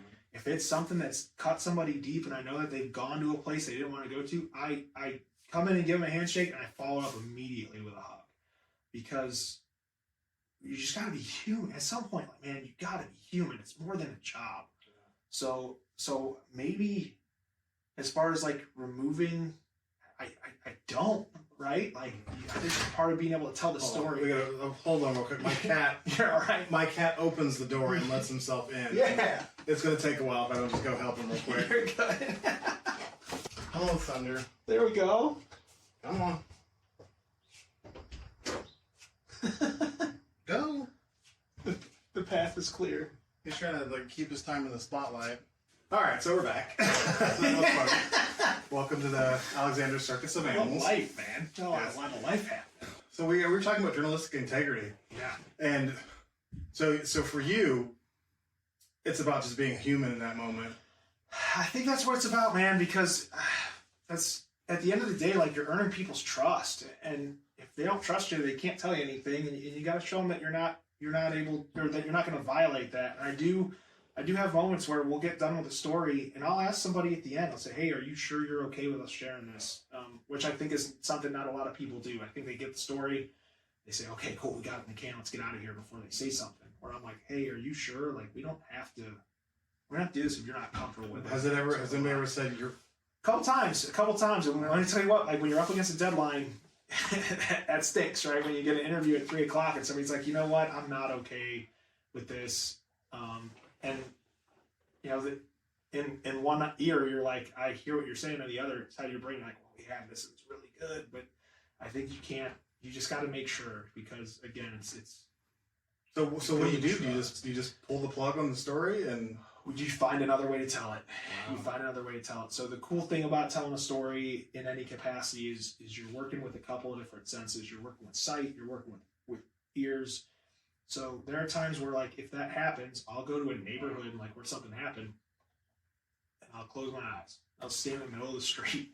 It's probably not smart, kids. And I'll close my eyes and I'll listen. And whenever I hear, boom, okay. So maybe instead of my vehicle telling the story is this person and their heartbreak or whatever emotion is that's happened, maybe there's a styrofoam cup rolling down the street. Mm. Pretty quiet day here on Fill in the Blank Avenue. You can even hear this because the whole neighborhood's feeling a loss today. Mm. Right? So you gotta get creative. You gotta get outside the box here, but you can find another avenue to tell the story. Yeah. So, and maybe then instead of maybe having the sound from the mother or the family member, maybe you just talk to a neighbor and say, "Hey, like, it's kind of crazy. This happened here, man. What are you thinking? Like, what's going on with you?" "Yeah, it's just nuts. Like, we're just trying to stay aware and stay safe." So you can, every news story you're kind of looking for two different voices, not including your own, right? So my idea of a story is the people are telling the story, and then I'm connecting. I'm just the connector. I get you from one person in that one soundbite to the next soundbite. So I'll actually lay them out in the order I feel like I want them. And then my voice will just be the facts to get you from A to B. And then I'm the facts, they're the emotion. So you can kind of find some different ways around it. But it can be tough. But I think it's something, again, just a little humanity goes a long way. Because I think when you talk about misnomers with the news, they just want their story. And then they're out of here, man. You'll never see them again. Oh. Don't be so quick to judge. So, which with you specifically, doing the Project Life stuff, I worked with several different news stations. You were one that always followed up with what you said you were going to do. Everybody says, "Yeah, we'll send you, when we're going to air this, or we'll send you a clip, or all this different stuff." Mostly never happened. You always followed up when you said you were going to follow up. The conversation we were supposed to have, we had. I appreciate that so much in a world where it was not common for me. Everybody was, they wanted me because the story was timely, and they're like, "Yeah, we can get a pop off of this," and which same, like, it's a networking relationship. It's like I wanted the attention for Project Life, so absolutely we can write, and I'm okay with that. But then whenever you promise something else, like, fulfill that that engagement. Like, it's a deal, just whether it's transactional or not. Let's just make sure we fulfill all of it. And most of them were not like that. It was frustrating. That's a bummer to hear. Yeah. It's like, I'm looking forward to seeing what this video looks like, or looking forward to using a clip of it to post on the department Facebook or whatever. And then it didn't come, and it was like, well, okay. And I was thinking about, like, your end too. Like, you're gonna tell your bosses, like, "Hey, look at all this. So we did this, and this to help promote this thing," and they're like, "Oh, really? Where's the thing?" Like, "We did it, I swear." Like, I'm not making it up. exactly. They whenever they saw it on the news, they're like, okay. Yeah. Luckily, my capital with that part was pretty good. Yeah. There was no questions about whether or not they thought I wanted to be on the news too much. I'd gotten accused of wanting the attention, and I didn't really care about the attention for me. I cared about cared about Project Life getting attention, and eventually getting the money and the being able to provide the service it provided. Which I still will say, if you guys are in need of smoke alarms, call 316-BEEP. Go to okc.gov/fire. Get yourself smoke alarms, because it is the easiest way to go to sleep safe at night and make sure everybody wakes up safe. So I still push that. Yeah. Because it's important. But that's not my job anymore. Now I just want to talk to people. Man, that's it's such when you get down to it, it's such an important job whenever you're talking about telling somebody's story. I mean, and you have to take it in a way where, I get to help facilitate you tell your story. I don't have to do anything to manipulate it at all. It's not in my hands to take it and mess it up after this. It's maybe I could mess up the sound quality, or I could, maybe there's things I guess I could do. I could actually delete the whole thing, but outside of that, there's not a whole lot I can do. You have to take this and you have to paint a picture with different aspects of the story to try to be as true to the situation as possible. Is that hard? Some of them, yes, and some of them, no. So the ones that are harder are the ones that are more fun. So the anytime there's breaking news, right? You kind of just stick to your what you know, right? The who, what, when, where, why. You give them that stuff, you give them the facts, and you kind of let them decide. So that stuff kind of writes itself. The vehicle, which you do that, might change here and there depending on who you've talked to and what you have. You have a lot of sound from people that were there, or is more of your sound from officials or public information officers. It might change the way you do it just a little bit. Maybe you have really good video that you got from a store security camera or a police officer's body cam or something like that. It would change the way you do it, but for a lot of that stuff, it stays the same. The stuff where you feel pressure is where you start getting more and more towards the sides of humanity and things that are going on that are really cool. We'll go wild example, slight flex. When I was working in San Antonio, we were a hub station. What that means is a lot of the things that happened in other places, and we're kind of broken up into regionals, almost like conferences in college football used to be. Right. So it's San Antonio is southwestern, has kind of area. And when I was working in San Antonio, we had a station affiliate in Little Rock, Arkansas, and that river flooded like crazy to the point where we almost couldn't get a flight in or out because it was a mess. We got a flight in. Somehow, there's a small town out there called Dardanelle. We went and covered the whole city. Was basically underwater. It was unbelievable. So we're going live all day long for all the different, the parent company that I work for is Sinclair Broadcasting. We're going live for all these Sinclair Broadcasting affiliates. And we had about 4 hours where they're like, we need a story from here. Okay, here we go. Where are we going to start? So we start driving around. Very limited because you don't have a lot of places you can go, and we see a bunch of sandbags in front of a local high school. We're like, okay, this, we got something. Now we're going. We start talking. High school kids football program. They're stacking sandbags not just at the high school but at people's houses. Mm-hmm. So we're gonna follow these kids around. We get the video of them putting the sandbags. To me, so far in the beginning, this seems like a very straightforward story. There's flooding in this town. Look at what these high school kids are doing to save their city. Right. Pretty cut and dry. I'm like, I know exactly how we're going to tell this story. In my head, I'm already going through the checklist. Going, okay, I need this, I need this, I need this. I need to talk to them. I need to talk to them. This is going to be great. We get to the first house. Everything's going as planned. They're stacking sandbags. We talk to people on the house. Oh my gosh, this is so great. We're so grateful. These kids are unbelievable. They start doing this thing.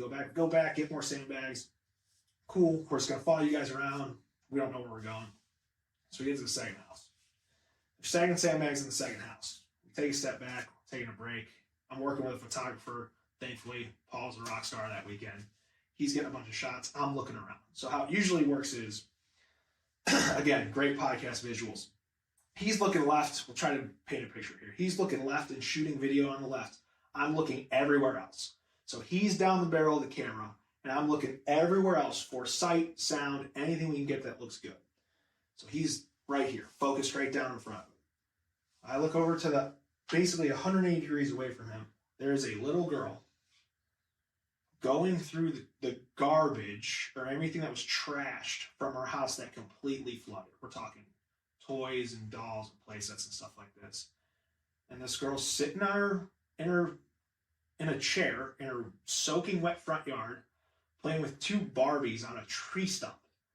Just playing like it's a normal day. Like, whatever. Like, it's just, they got a little wet. Like, what are you going to do? I look at Paul. I go, Paul, you're going to hate me for this, man. We got to start over. Oh. Our deadline's in an hour, right? I'm like, we got to start over. He's like, what are you talking about? I said, this is it. This is the story. Don't get me wrong. Like, this is a great story. We'll keep all this. They're going to get this. This is going to be good. These high school kids are heroes. We should acknowledge that. This little girl's a story. Are you kidding me? She has, she's out there playing in the front yard.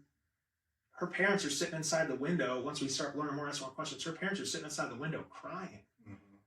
Just can't comprehend, like, what's going on. So I'm like, there's your emotion. If you want somebody to understand and fathom what's going on, it's not from these high school kids that are doing the work they get done. It's this family. And you're like, oh man, all right, here we go. So you just kind of resettle up and retool and you get going. And we told the story through them. We had the high school kids lay a couple sandbags in front of their house because they were going to. So we'd say, hey, like, let's get these. You're definitely part of this. But so stuff like that, man, you get going and you think it's going to be one thing. You go out there, you're like, okay, we got this great story. High school kids saying this is great. Good sound, right? Thud, good loud sound. We got everything we need to tell the story. And then all of a sudden you see this little girl just shatters. So when you're going humanity, long answer, short question. When you're going humanity, that's what makes the difference. Yeah. That's what makes it. You can have everything you think you need, and then at the 11th hour, it can totally pivot because you see something totally crazy. And then that went from a puff piece to a heart wrenching story. Crushing. In just a fraction of a second. 10 seconds. Yeah, 10 seconds. And that's a story you easily could have passed. You could have passed that opportunity and not captured the devastation that we know really was happening in this town, and you chose to throw everything away and tell that story because it was important. Yep, and shout out to, again, Paul Sanchez, the photographer I was working with there. He still works in Texas. He's incredible because he could have been like, no. Like we have everything that we needed to get right here. Like, we got to get this done. And he also says, like, man, you're right. Like, and he stepped up to the plate too. Like, at that point, you're a team and it takes 2 to make that happen. But yeah, all of a sudden it's just, boom, just explode. It went exactly what you said. It went from a cut and dry piece where we could have showed you the first 3 seconds of that story and everybody would have known what would have happened and where it went to. Mm-hmm. And it totally changed and went to one of the better things that we've ever done. So, I mean, I spent a little bit of time in the arena of news in college, like newspaper writing, and then my second time around I took field writing and reporting. So I know a little bit about it. From what I understand, when you start at the beginning, you do everything yourself. Like you might even be like, I saw a video where you were using your iPad setup to be your own cameraman as you're doing your stand up. Tell me about how that has transitioned even now from morning to being an evening anchor. Do you do anything besides report it yourself now? Man, so this is such a crazy process. When I went to college, Bowling Green State University in Bowling Green, Ohio, shout out, just get them in there when we can. We were even learning tape-to-tape editing. Mm. If I told a journalist now to start there, they had to learn how to shoot in order and cut linear and tape-to-tape, and you couldn't mess up or your tape. Their heads would explode. Yeah, absolutely. That's a super get off my lawn thing to say, but it's unbelievable, right? Where they're like, oh, well, it's on the SD card. We'll just put it in and just start over. And I'm like, oh my gosh, you have no idea.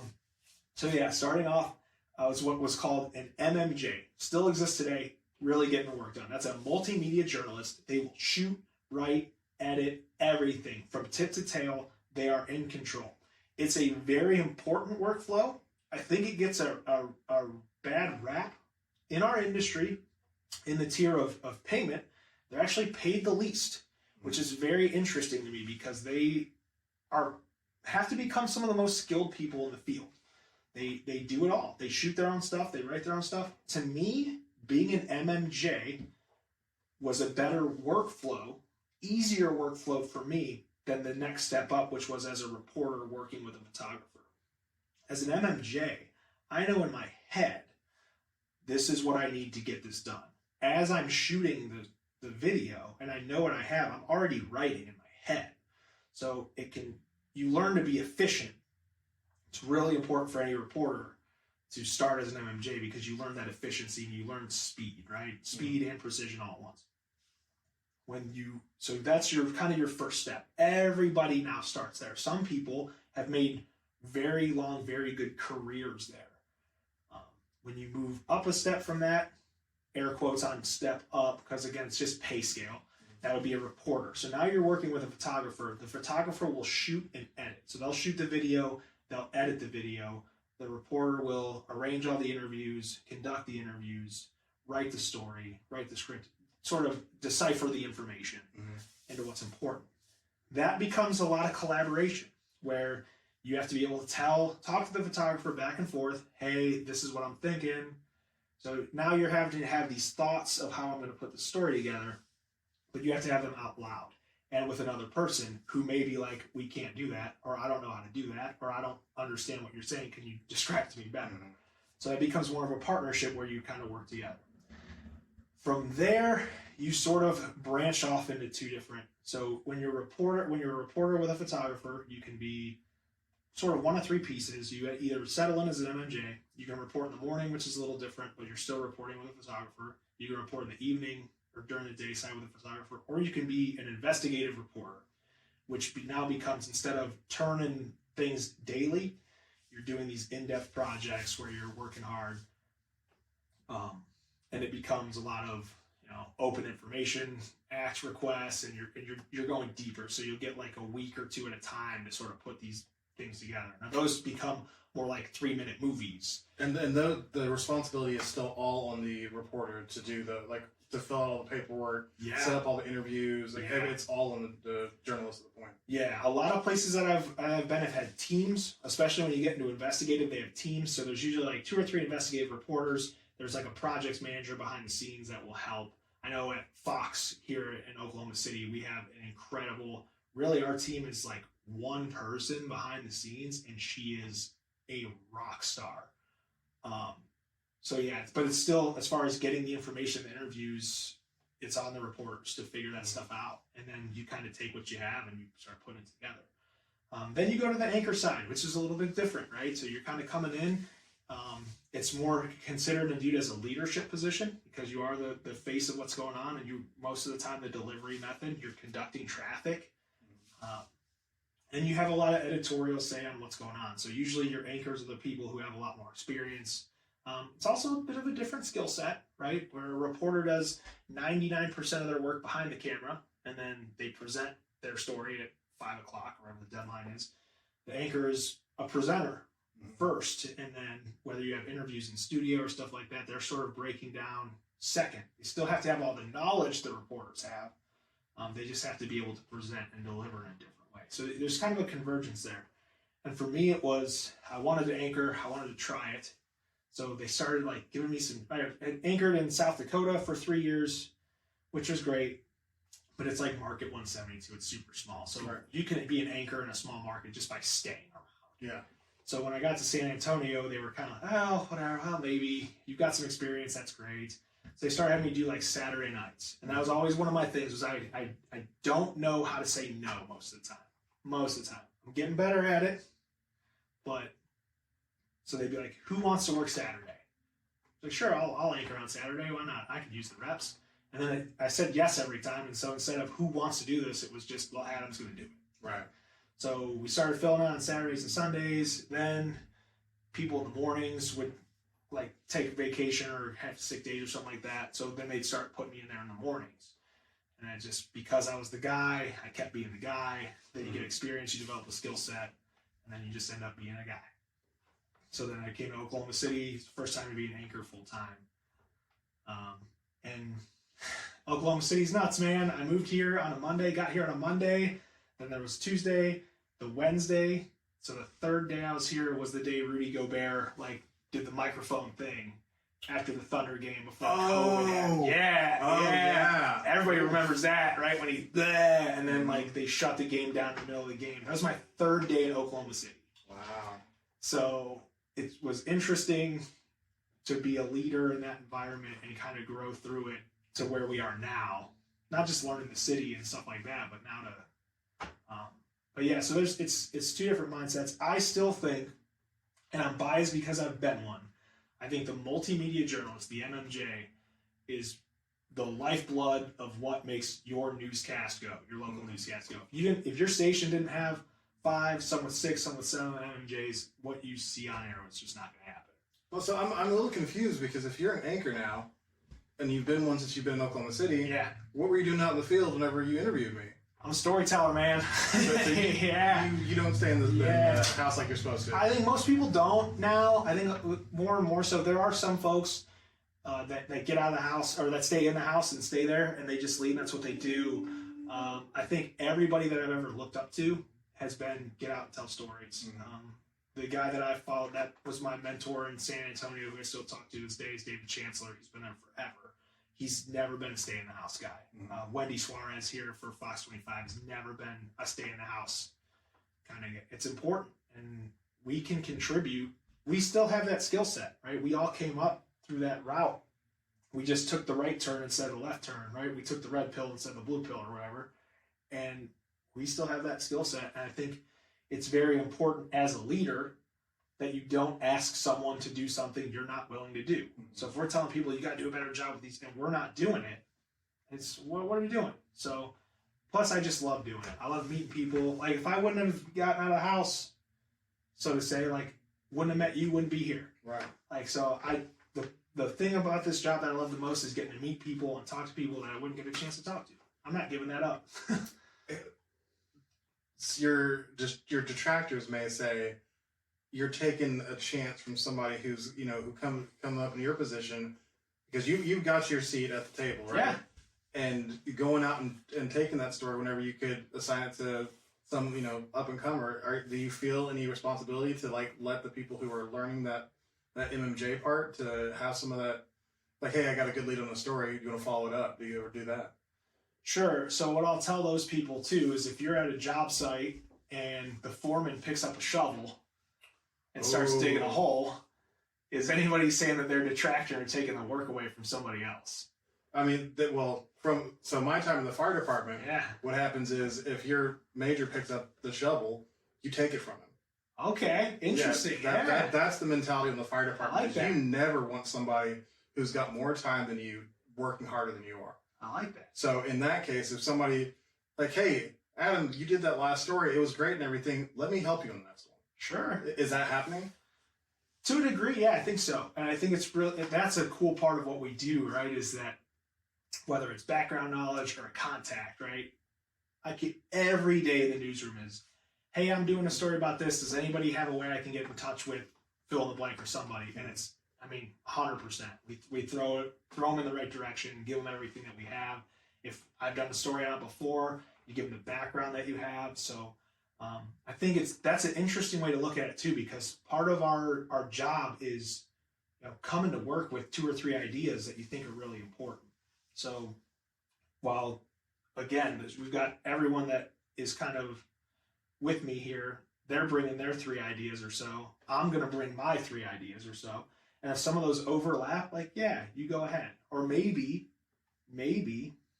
we have 2 different ideas or 2 different ways we were looking at the same idea. Now it gives us a chance to cover this story in a better way, more in-depth way.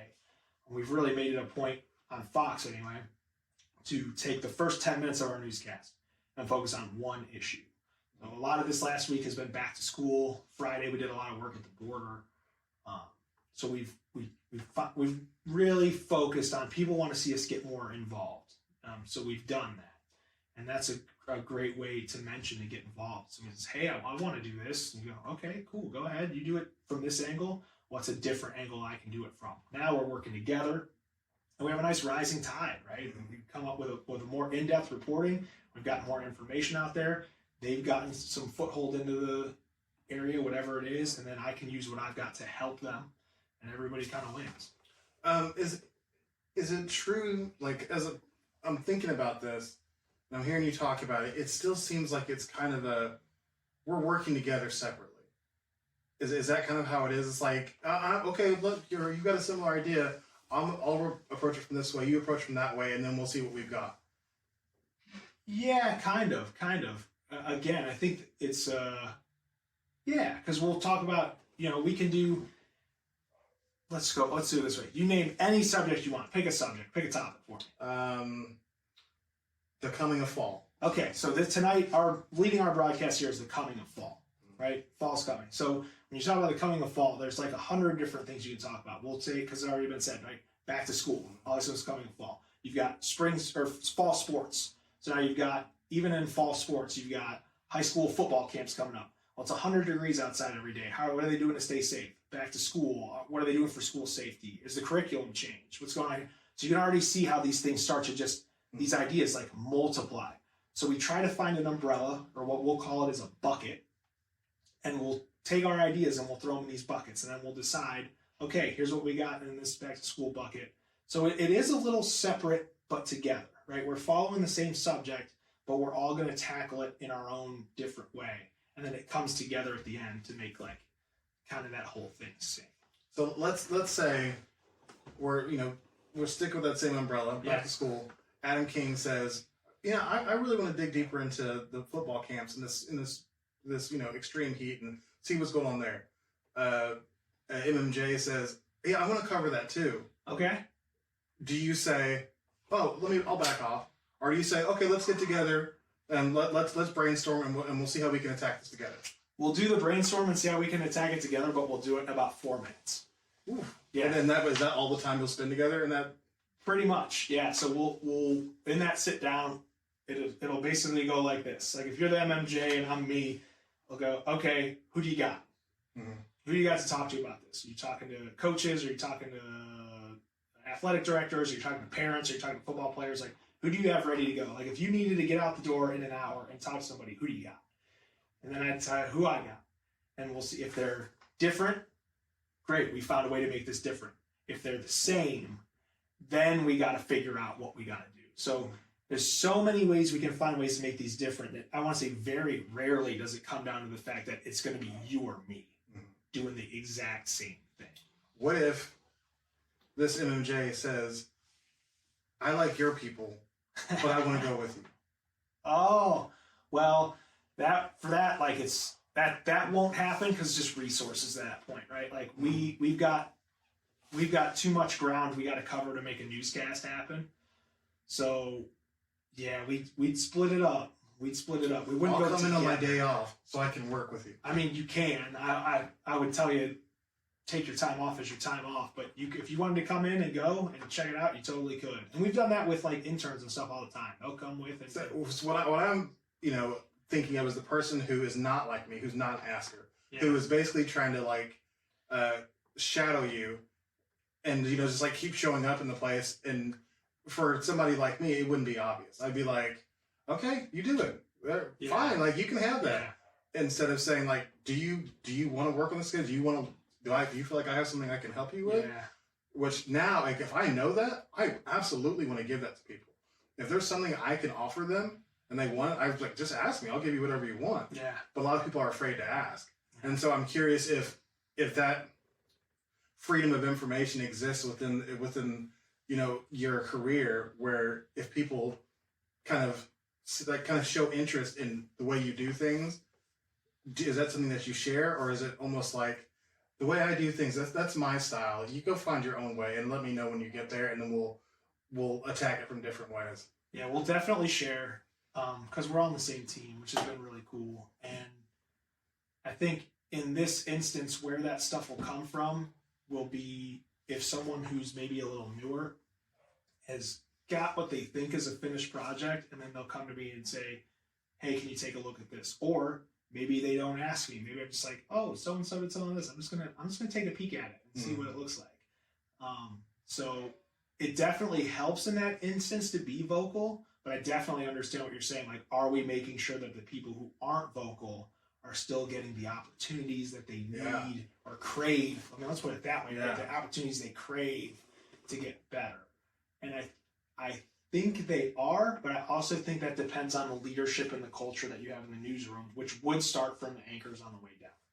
So if you have anchors that are kind of rigid and not very helpful, it's going to kind of kill that environment. And it's going to make people that are already nervous to ask, they're never going to ask. Whereas I try to be a leader where if anybody wants or needs anything, like, you just got to say something, right? And it's, I understand that can be hard, but I think that's on me as a leader to make sure that we've created an environment where they feel comfortable doing that at any capacity, right? And we can get them through that. So they definitely will get their opportunities as long as I'm doing a good job helping look out for them. So have you watched any of the, like, I love newsroom type shows. Yeah. The Newsroom is one of my favorites. The Good Morning Show. Have you watched any of that stuff? I have not watched The Newsroom because I thought The Newsroom was too close. I am going to watch it now because so good, man. Everything that I've ever seen I'm a huge fan of the show Billions on Showtime. Okay. It's the same writer. The Aaron Sorkin? Yeah. Aaron Sorkin with Billions? Yeah. I did not know He's that. part of the production team and writing team on Billions. So I'm like, okay, like, this is just going to be a stylish show that I can jive with. So do you like West Wing? Yeah. And I watched the morning show. I'm watching it with my daughter right now. Yeah, there you go. I love Aaron Sorkin. He's amazing. Yeah. So from that, what I've learned, if you saying The Newsroom it's a little too close is good, because like I take a lot from Aaron Sorkin. I'm like, this has got to be pretty true. Yeah. Because he does his research for next year.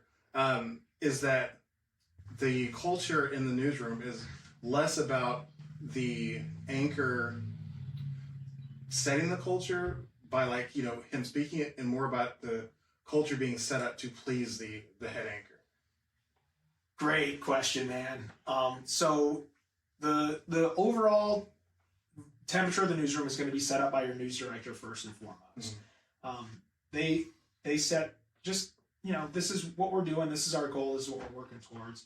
And most of the time their hires for anchors will be somebody that they know will echo that sentiment. So if you want to think of horrible sports metaphors again, if you want to think of the news director as the coach, and then the anchor is going to act like the team captain. So when the coach is gone, the team captain is going to keep pushing that culture and let people know what's going on. Unfortunately, folks, it's not like Anchorman.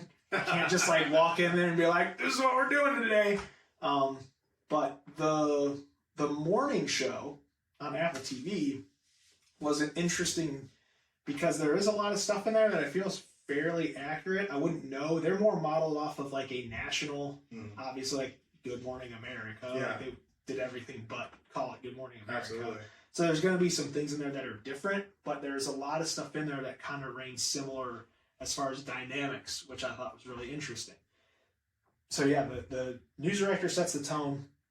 The anchors are really responsible for keeping that going and keeping that vision and everything clear, and keeping the relationships and the vibes going. So a lot of the times too, because with us, our news director's in there from about 8 to 5 or 6, depending on the day and what's going on.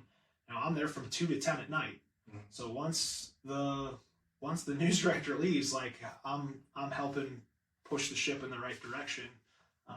So is Wendy, right? So not only has to be connection with me and the news director to know that we're seeing things eye to eye, there has to be a really good working relationship with the two anchors together, right? They have to figure out where they stand with each other, how they're going to push that forward. If one person's really vocal, does the other person need to kind of step back and lead in a different way? There's a lot of interesting leadership dynamics there too. So in both the Good Morning Show and Good Morning America, the culture for being very misogynistic was, it was called out really hard. Is that something that you notice still today in your piece of that, and are you outspoken against it? definitely outspoken against it. I've never worked in an environment that I have perceived to be that way.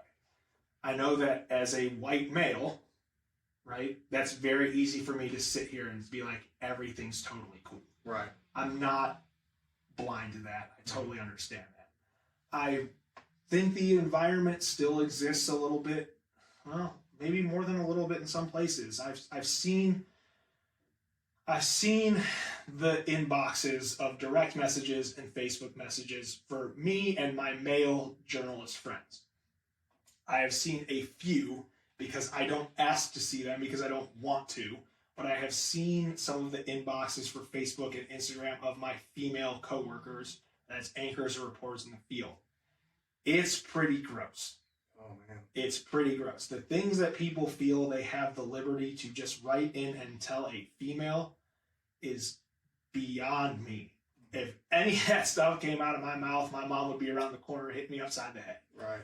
So I don't know where, and it's not everybody. I'm not speaking for everybody. It's the very select few that are writing in. But, you know, if I have 5 messages, she's got 100. Mm-hmm. And out of that 100, most of them aren't great. Really? Whether it's either, I can't believe you chose to wear that, or interesting hair, you know, just like all this superficial, awful stuff. Enough pressure already, right? Mm-hmm. Especially with, like you said, what the industry has been, getting through that and making it work. So I've always been really outspoken about that, and I've always made it a really, really interesting point. And I really hope that the people that I've worked with will see this too, to make those women that I've worked with as comfortable as possible. So it's the direct message. It blows me away, man. So, like in this leadership position you're sitting in now, do you have opportunities to address the staff, and do you use those opportunities to talk about things like, you know, being respectful of sexual harassment type stuff, and, you know, misogynism, also, you know, being more true to this show about allowing people to show up as themselves and accepting them? Is that something that you have an opportunity to, you know, address? I won't address a room. Like, I won't get up in front of a room of people sitting down and be like, hey guys, like, everybody be cool. I will address that in my action and demeanor every day. So I really make it a point to stay positive with everybody. I come in, even the people that are only going to be there for an hour or two more, I'll come in, hey, what's going on? We got good stuff going on today, super positive, keep everybody going. People are weird, man. Like, we're all weird. And I think if as a person who grew up feeling weird, it feels like you have said some things where you can echo that sentiment as well, right? If I would have just had like one person like lean into that with me a little bit, I'd have been fine. Yeah. But it was everybody, like, as soon as I was weird, they pulled away. So I make it a point to lead by example. And if somebody says something kind of weird, like, I'll lean into it with them, and I'll be like, hey dude, like, let's talk about, like, this is fine. We can talk about this stuff. It's okay. So it's not so much of a get up in front of the room and address it, because HR and they do all that stuff too, where it's like, hey, everybody be cool. But as far as the letting people know they can be themselves, that is super important to me. Mm-hmm. I think it's, again, because of just how I've done it and where I've been and where I'm going and what I've felt, that I think it's important to let other people know that they can feel it too, and that it's okay to feel that kind of stuff. So yeah, it's not maybe as an official capacity, but I've also always been more of a lead by example as opposed to a lead by, like, this is what we're gonna do. So, and this is not to call you out. Like, sure, I'm definitely not trying to put you on blast, but I'm curious if you've ever considered the effect of somebody who is so lead by example. This person's always doing it right?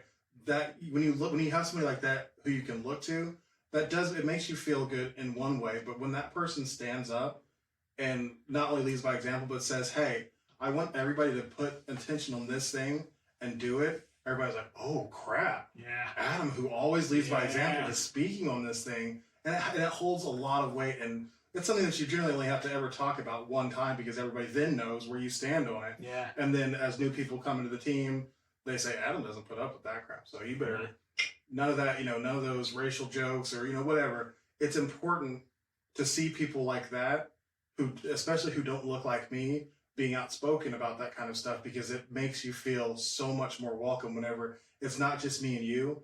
I know you're talking about that to everybody, because I'm not privy to the conversation you have with John and April, and it's whenever it's just us talking. I'm like, I know that I've had people in my life tell me face to face, like, we're cool, dude, like, I really like you, and then put me on blast in front of the team, and really put me down and say, oh yeah, like, yeah, he's so fat, like, you need to work out harder, Bruce. And it's like, dude, we just had like one of the best conversations I've ever had, kicking it, being friendly, having a great time, and then as soon as we go out in front of the officers, throw me under the bus. Yeah. So, but then having somebody in a different situation stand up and say, hey, this isn't okay.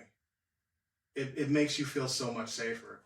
So, and I'm not challenging you. I'm just, something to think about, something to chew on, because you are a white male, and there's no way that you can ever understand how being so different as soon as you walk into a room can feel. Both being female, I can't understand that, but also being a minority. Like, both of those things you can see as soon as you walk into a room is that I'm different. Yeah. And usually I'm one of the only ones who look like me in a room. So when somebody stands up and say, we're going to be accepting of everybody, and they get to be how they are and just do their best job, and that's all that matters, it's like, wow, this place is amazing. Right? Yeah, I think that's a good point too. And I think it's definitely something, I think it's just a great point to bring up and something to be more aware of, right? I think, because that's a great point to say. It's one thing to live it and do it. It's definitely another thing to say it, right? And I think that's 1,000% right. And maybe a little bit of a spot that I can be more. I know you're not saying it to put anybody on, but I do think like that's part of living, right? Is when somebody says something that's right, like that's right. Right. And I think to do something like that will help make it right. I think that's a great point. And that's something about, me honoring myself is I couldn't let you leave and not say that thing, because it's something that's close to my heart. And being willing to step into that discomfort and say, like, I really am not trying to put you on blast, but have you thought about this? Because I've been in so many situations with white men where I've had conversations with them, and they're just like, I never considered this thing because it's never been a problem for me. I talked to a guy in the fire department who literally grew up around all white people, went to school with all white people, and never considered what his privilege was like, because everybody had it. He'd never been approached with somebody who just didn't have those things, who had to worry about driving because you don't know how the cop is going to react when you get pulled over. Like those types of things are totally taken for granted by a lot of people. And I don't want to get off my soapbox because it's something that's important to me. Not that everybody feels bad that, oh, poor me, I go through all these things. No, understand your privilege and use the power that you have to help people live a more equitable existence. Yeah, it's a great point for any position or anybody who's got any kind of authority at all. I mean, that could be working in a newsroom, or it could be working at the store, or even just in your friend group, right? Like you can have equity and influence, any influence at all, right? You can have equity and influence in a group of friends, and you'd be like, hey guys, like this ain't it. Yeah, absolutely. And it'd make a huge change right out of the gate. And I've mentioned multiple times in many different venues that white men are the silver bullet whenever it comes to like conversations about injustice, equity, race, because you are the majority for one, and other people listen to you without all these preconceived notions as to what or why you think what you think. As soon as I start talking about inequity, people are going to say, oh God, here he goes again. Because I'm just another black guy who's upset about the way the world has treated me. Somebody who hasn't been through that stuff says, hey, let's look honestly at equity and the way that people are treated on this, in this society. And let's have a real conversation about it. Everybody takes the conversation much more seriously. They're much more honest about it. They're much more open to it because they're not immediately on the defensive. Yeah, do we think that's, man, I totally agree with what you're saying too, because we've watched it play out, especially over the last 3 or 4 years more than anything. And like, at what point do we get to a spot where like the loud voices, because we saw a couple of places where it spilled over and overflowed, right? Like the voices got so loud, we're letting you just roll your eyes and brush this off again. Mm-hmm. And then you get to a place where like Seattle happens, Mm-hmm. like, or Minnesota happens. And you're like, what? So do we think that's ego? Like, where does the eye roll come from? Because if someone really, is it ignorance? Because ignorance isn't an excuse, right? Like, it's not, it doesn't suffice for not creating positive change. So do we think it's ignorance where people, because I think people who really understand the issue and kind of understand the direction, and while, again, we've mentioned, I will never truly understand. And I completely agree with that. But I'm definitely learning, and I'm definitely trying to get a grasp on what has happened and will happen if nothing changes, Mm-hmm. and help push that in the right direction. But where do we, like, I just don't understand where because I've never been an eye roll guy. Like you said, like somebody's like, oh, here we go again. And that's never been me. And it's like, at some point, folks, like, you got to stop rolling your eyes here, because this isn't 1 in 1,000. It's like 1 out of 5. Mm-hmm. So, and you could make a really good argument it should be 5 out of 5 or 4 out of 5. So when does that change? And I know it's like a question for a bigger. Well, I think the biggest, like, that eye roll comes with deeper privilege or lack of understanding of privilege. Yeah. Whichever it slides on the scale. But if you've had great privilege and you have some awareness of your privilege, there's a possibility your eye roll. Or if you've had, some privilege, but you have no understanding of what your privilege is, that eye roll comes because especially somebody who's had very little privilege, it's really easy for them to say, I've had to work just as hard as you. Sure, you might have had to work just as hard as me, but you still started at a place where you didn't wear your identity on your skin. Like, it's just like, you cannot debate that fact. Mm-hmm. As much as, people want to say, well, I don't see color. That doesn't help, because other people did, and they treated people who look like me a different way because of it. So not seeing color is not the answer to the problem. It is a matter of being aware of how you have had a different starting point in this life. Whatever you've been through, whatever other things took away from that starting point, you still never had to wear your starting point on your skin. Socioeconomic status, it does affect the way that we're all treated, but it's different. It is also something your family had a chance to change. Yeah. And that's unfortunate that they didn't for you. You still can't roll your eyes because somebody else is upset about their situation that they had no choice over. Yeah. I don't see color to me feels like brushing the problem aside. Oh yeah. It feels to me like a blanket answer. Oh, I don't see color. So that's not, the answer to the problem is not disregarding the problem. Mm-hmm. It's the I don't see color. You need to shake those people by the shoulder and say, well, you need to. Absolutely. Because it's a huge dynamic of what we're dealing with. It's the dynamic in what we're dealing with and talking about here. So almost to a degree, that sounds to me like more privilege, right? It is. It's must be nice to not see color. Exactly. It must be really nice to not ever have to worry about it. Exactly. Because for a lot of folks out there, like, it's the only thing they see. Mm-hmm. It's the only thing they base the decisions off of. Yes. And thus the disparity that gets created when that is the only piece of information you're making these large decisions that impact entire people's lives on, including, going really into a deep news nerd level here, but if you really want to talk about, you make these decisions based on color alone, which impacts neighborhoods and zip codes, and we've statistically shown that where you are from and the zip code that you are in and the people that you are surrounded by, where the money goes to those, it's a mess. It's an absolute mess. So now I'm getting all riled up. The people that say I don't see color are actively, to me, ignoring the problem and not. It'd be like, oh, 50, or like you give them a statistic about robberies, like gunned and armed robberies, and they're going like, well, it's not, whatever, like robberies are just going to happen. Right. No, like, let's not. I can't. I just can't. Like, I get all. Yeah. Don't say, like, you need to see it. If you say you don't see it, you need to see it, because once we all see it, then we can recognize some of the systemic influences that that's having, and then we can start to answer some questions, because it's not like taboo, for some people. Well, and unfortunately, on the other side of that privilege is white guilt, which then also shuts people down from being able to look at the problem because they feel too bad to talk about it. They feel so overwhelmed when they look at the situation. They just can't. And once again, that is a reverting back to privilege. Is like, you just can't. Well, I just have to. Yeah, like, right. It's just like, I'm sorry that it's too much for you. Must be nice to be able to, like, Exactly. I'm having a day. Maybe we'll get to that tomorrow. Must be nice. And, and these things are important to me.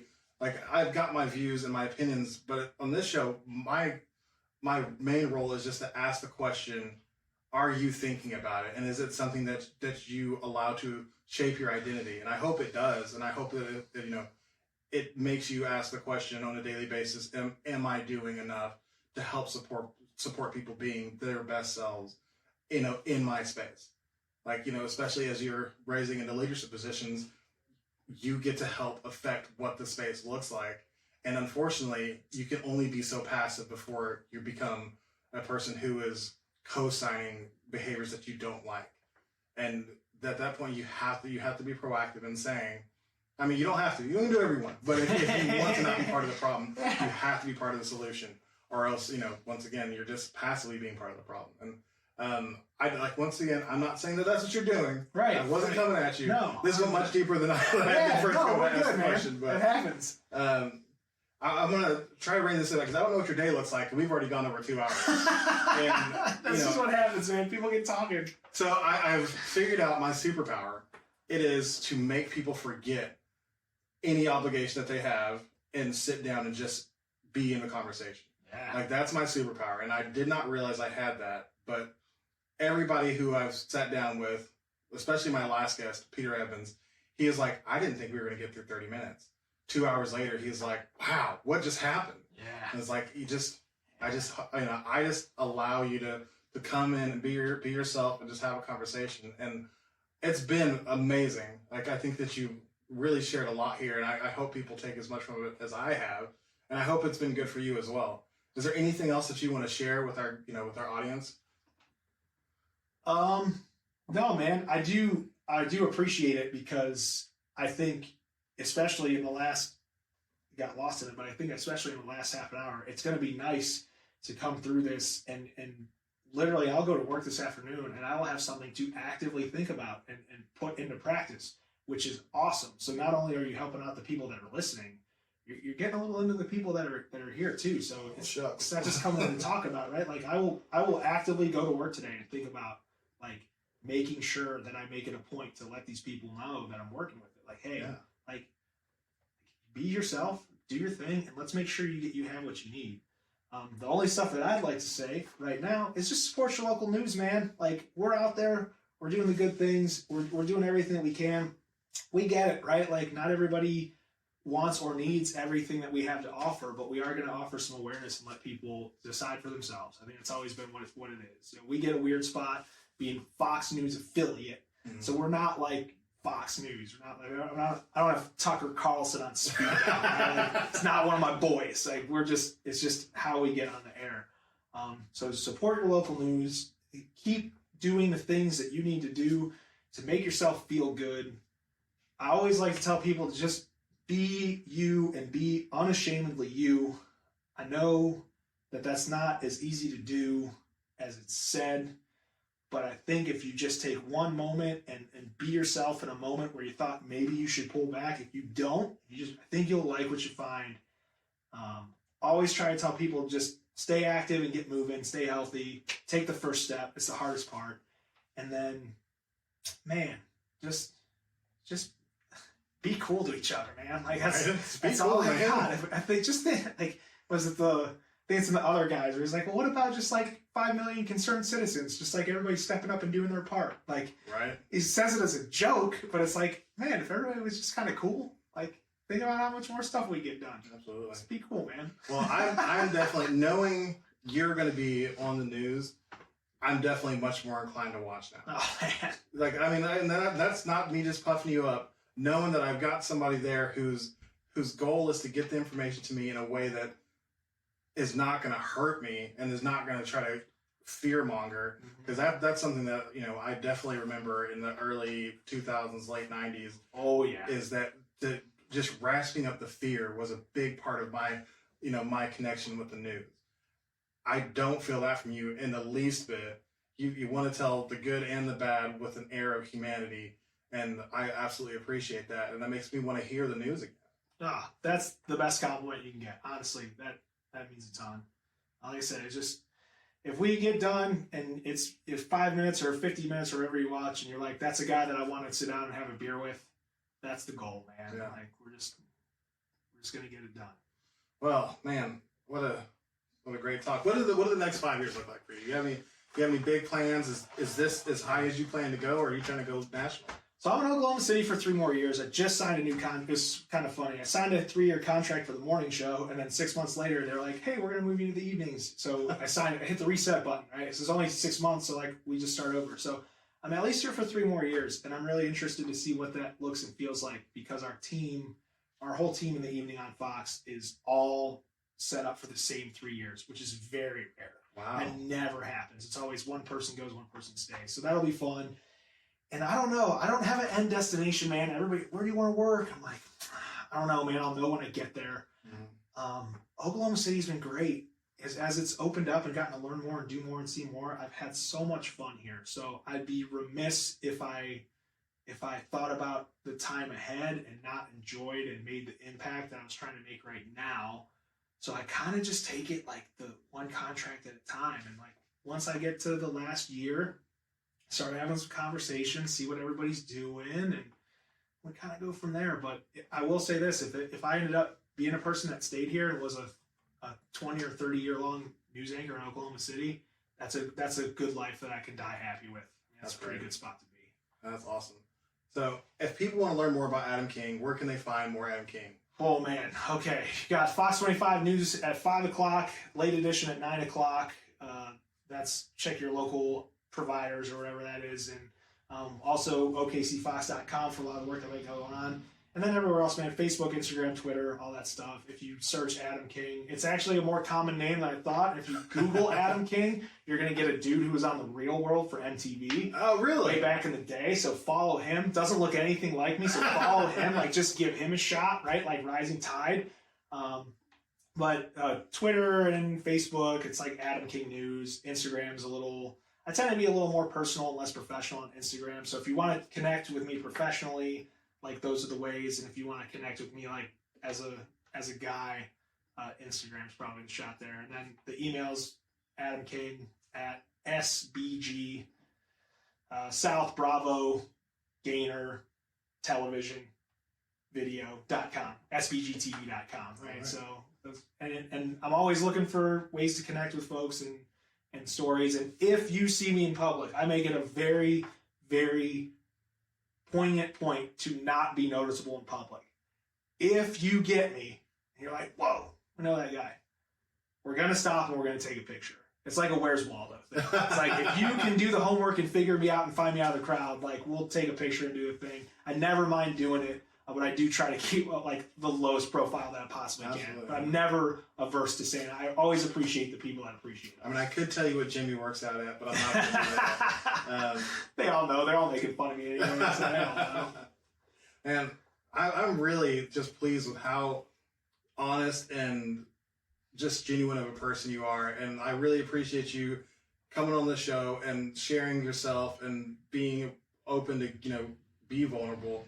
Because I believe that that's where the healing happens, and I feel like that's where we're gonna, you know, reach the most people, and they're gonna listen to this, and they're gonna say, "I see myself in that person, and I see his hurts, and they're similar to my hurts, and I never would have thought that I had that in common with a news anchor for the entire city of Oklahoma City. Like that's, you know, if you are listening from somewhere besides Oklahoma City, it's huge. Oklahoma City is big, so it's actually a very big market as far as markets go." And you're just a great dude, and this conversation has been amazing. I never had a doubt. He's like, I already knew. Well, I mean, people that care get together and start caring together. You and I aren't so different, like in energy wise, right? Yeah. Like, we're good vibe guys, and I don't know. And this was a good vibe. Absolutely. And if you enjoyed today's episode, please give us a follow at Authentic on Air with Bruce Alexander. Make sure to like it and share it with someone you think might enjoy it too. Also, please check out earlier episodes to support the future creation of great content. Don't forget to like us on social at Authentic Identity Management. We're on Instagram, Facebook, Threads, and LinkedIn. You can also head over to the Authentic Bruce YouTube channel for podcast video with bonus content and impactful clips from my great conversations with these guests. Finally, if you are struggling to show up as yourself in your content, your work, your life, or your family, I would love to help you. Authentic Identity Management does identity coaching to help you align yourself with the identity you share with the world. It's exhausting to live someone else's life. Live authentically and access the potential that belongs only to you. You can contact me on social or email at bruce@authenticidentitymanagement.com, and we can set up a free 30-minute consultation. Thanks again to Adam King, who's been amazing today. That is it for today's episode. Until next time, be yourself and love yourself. Bye, everybody.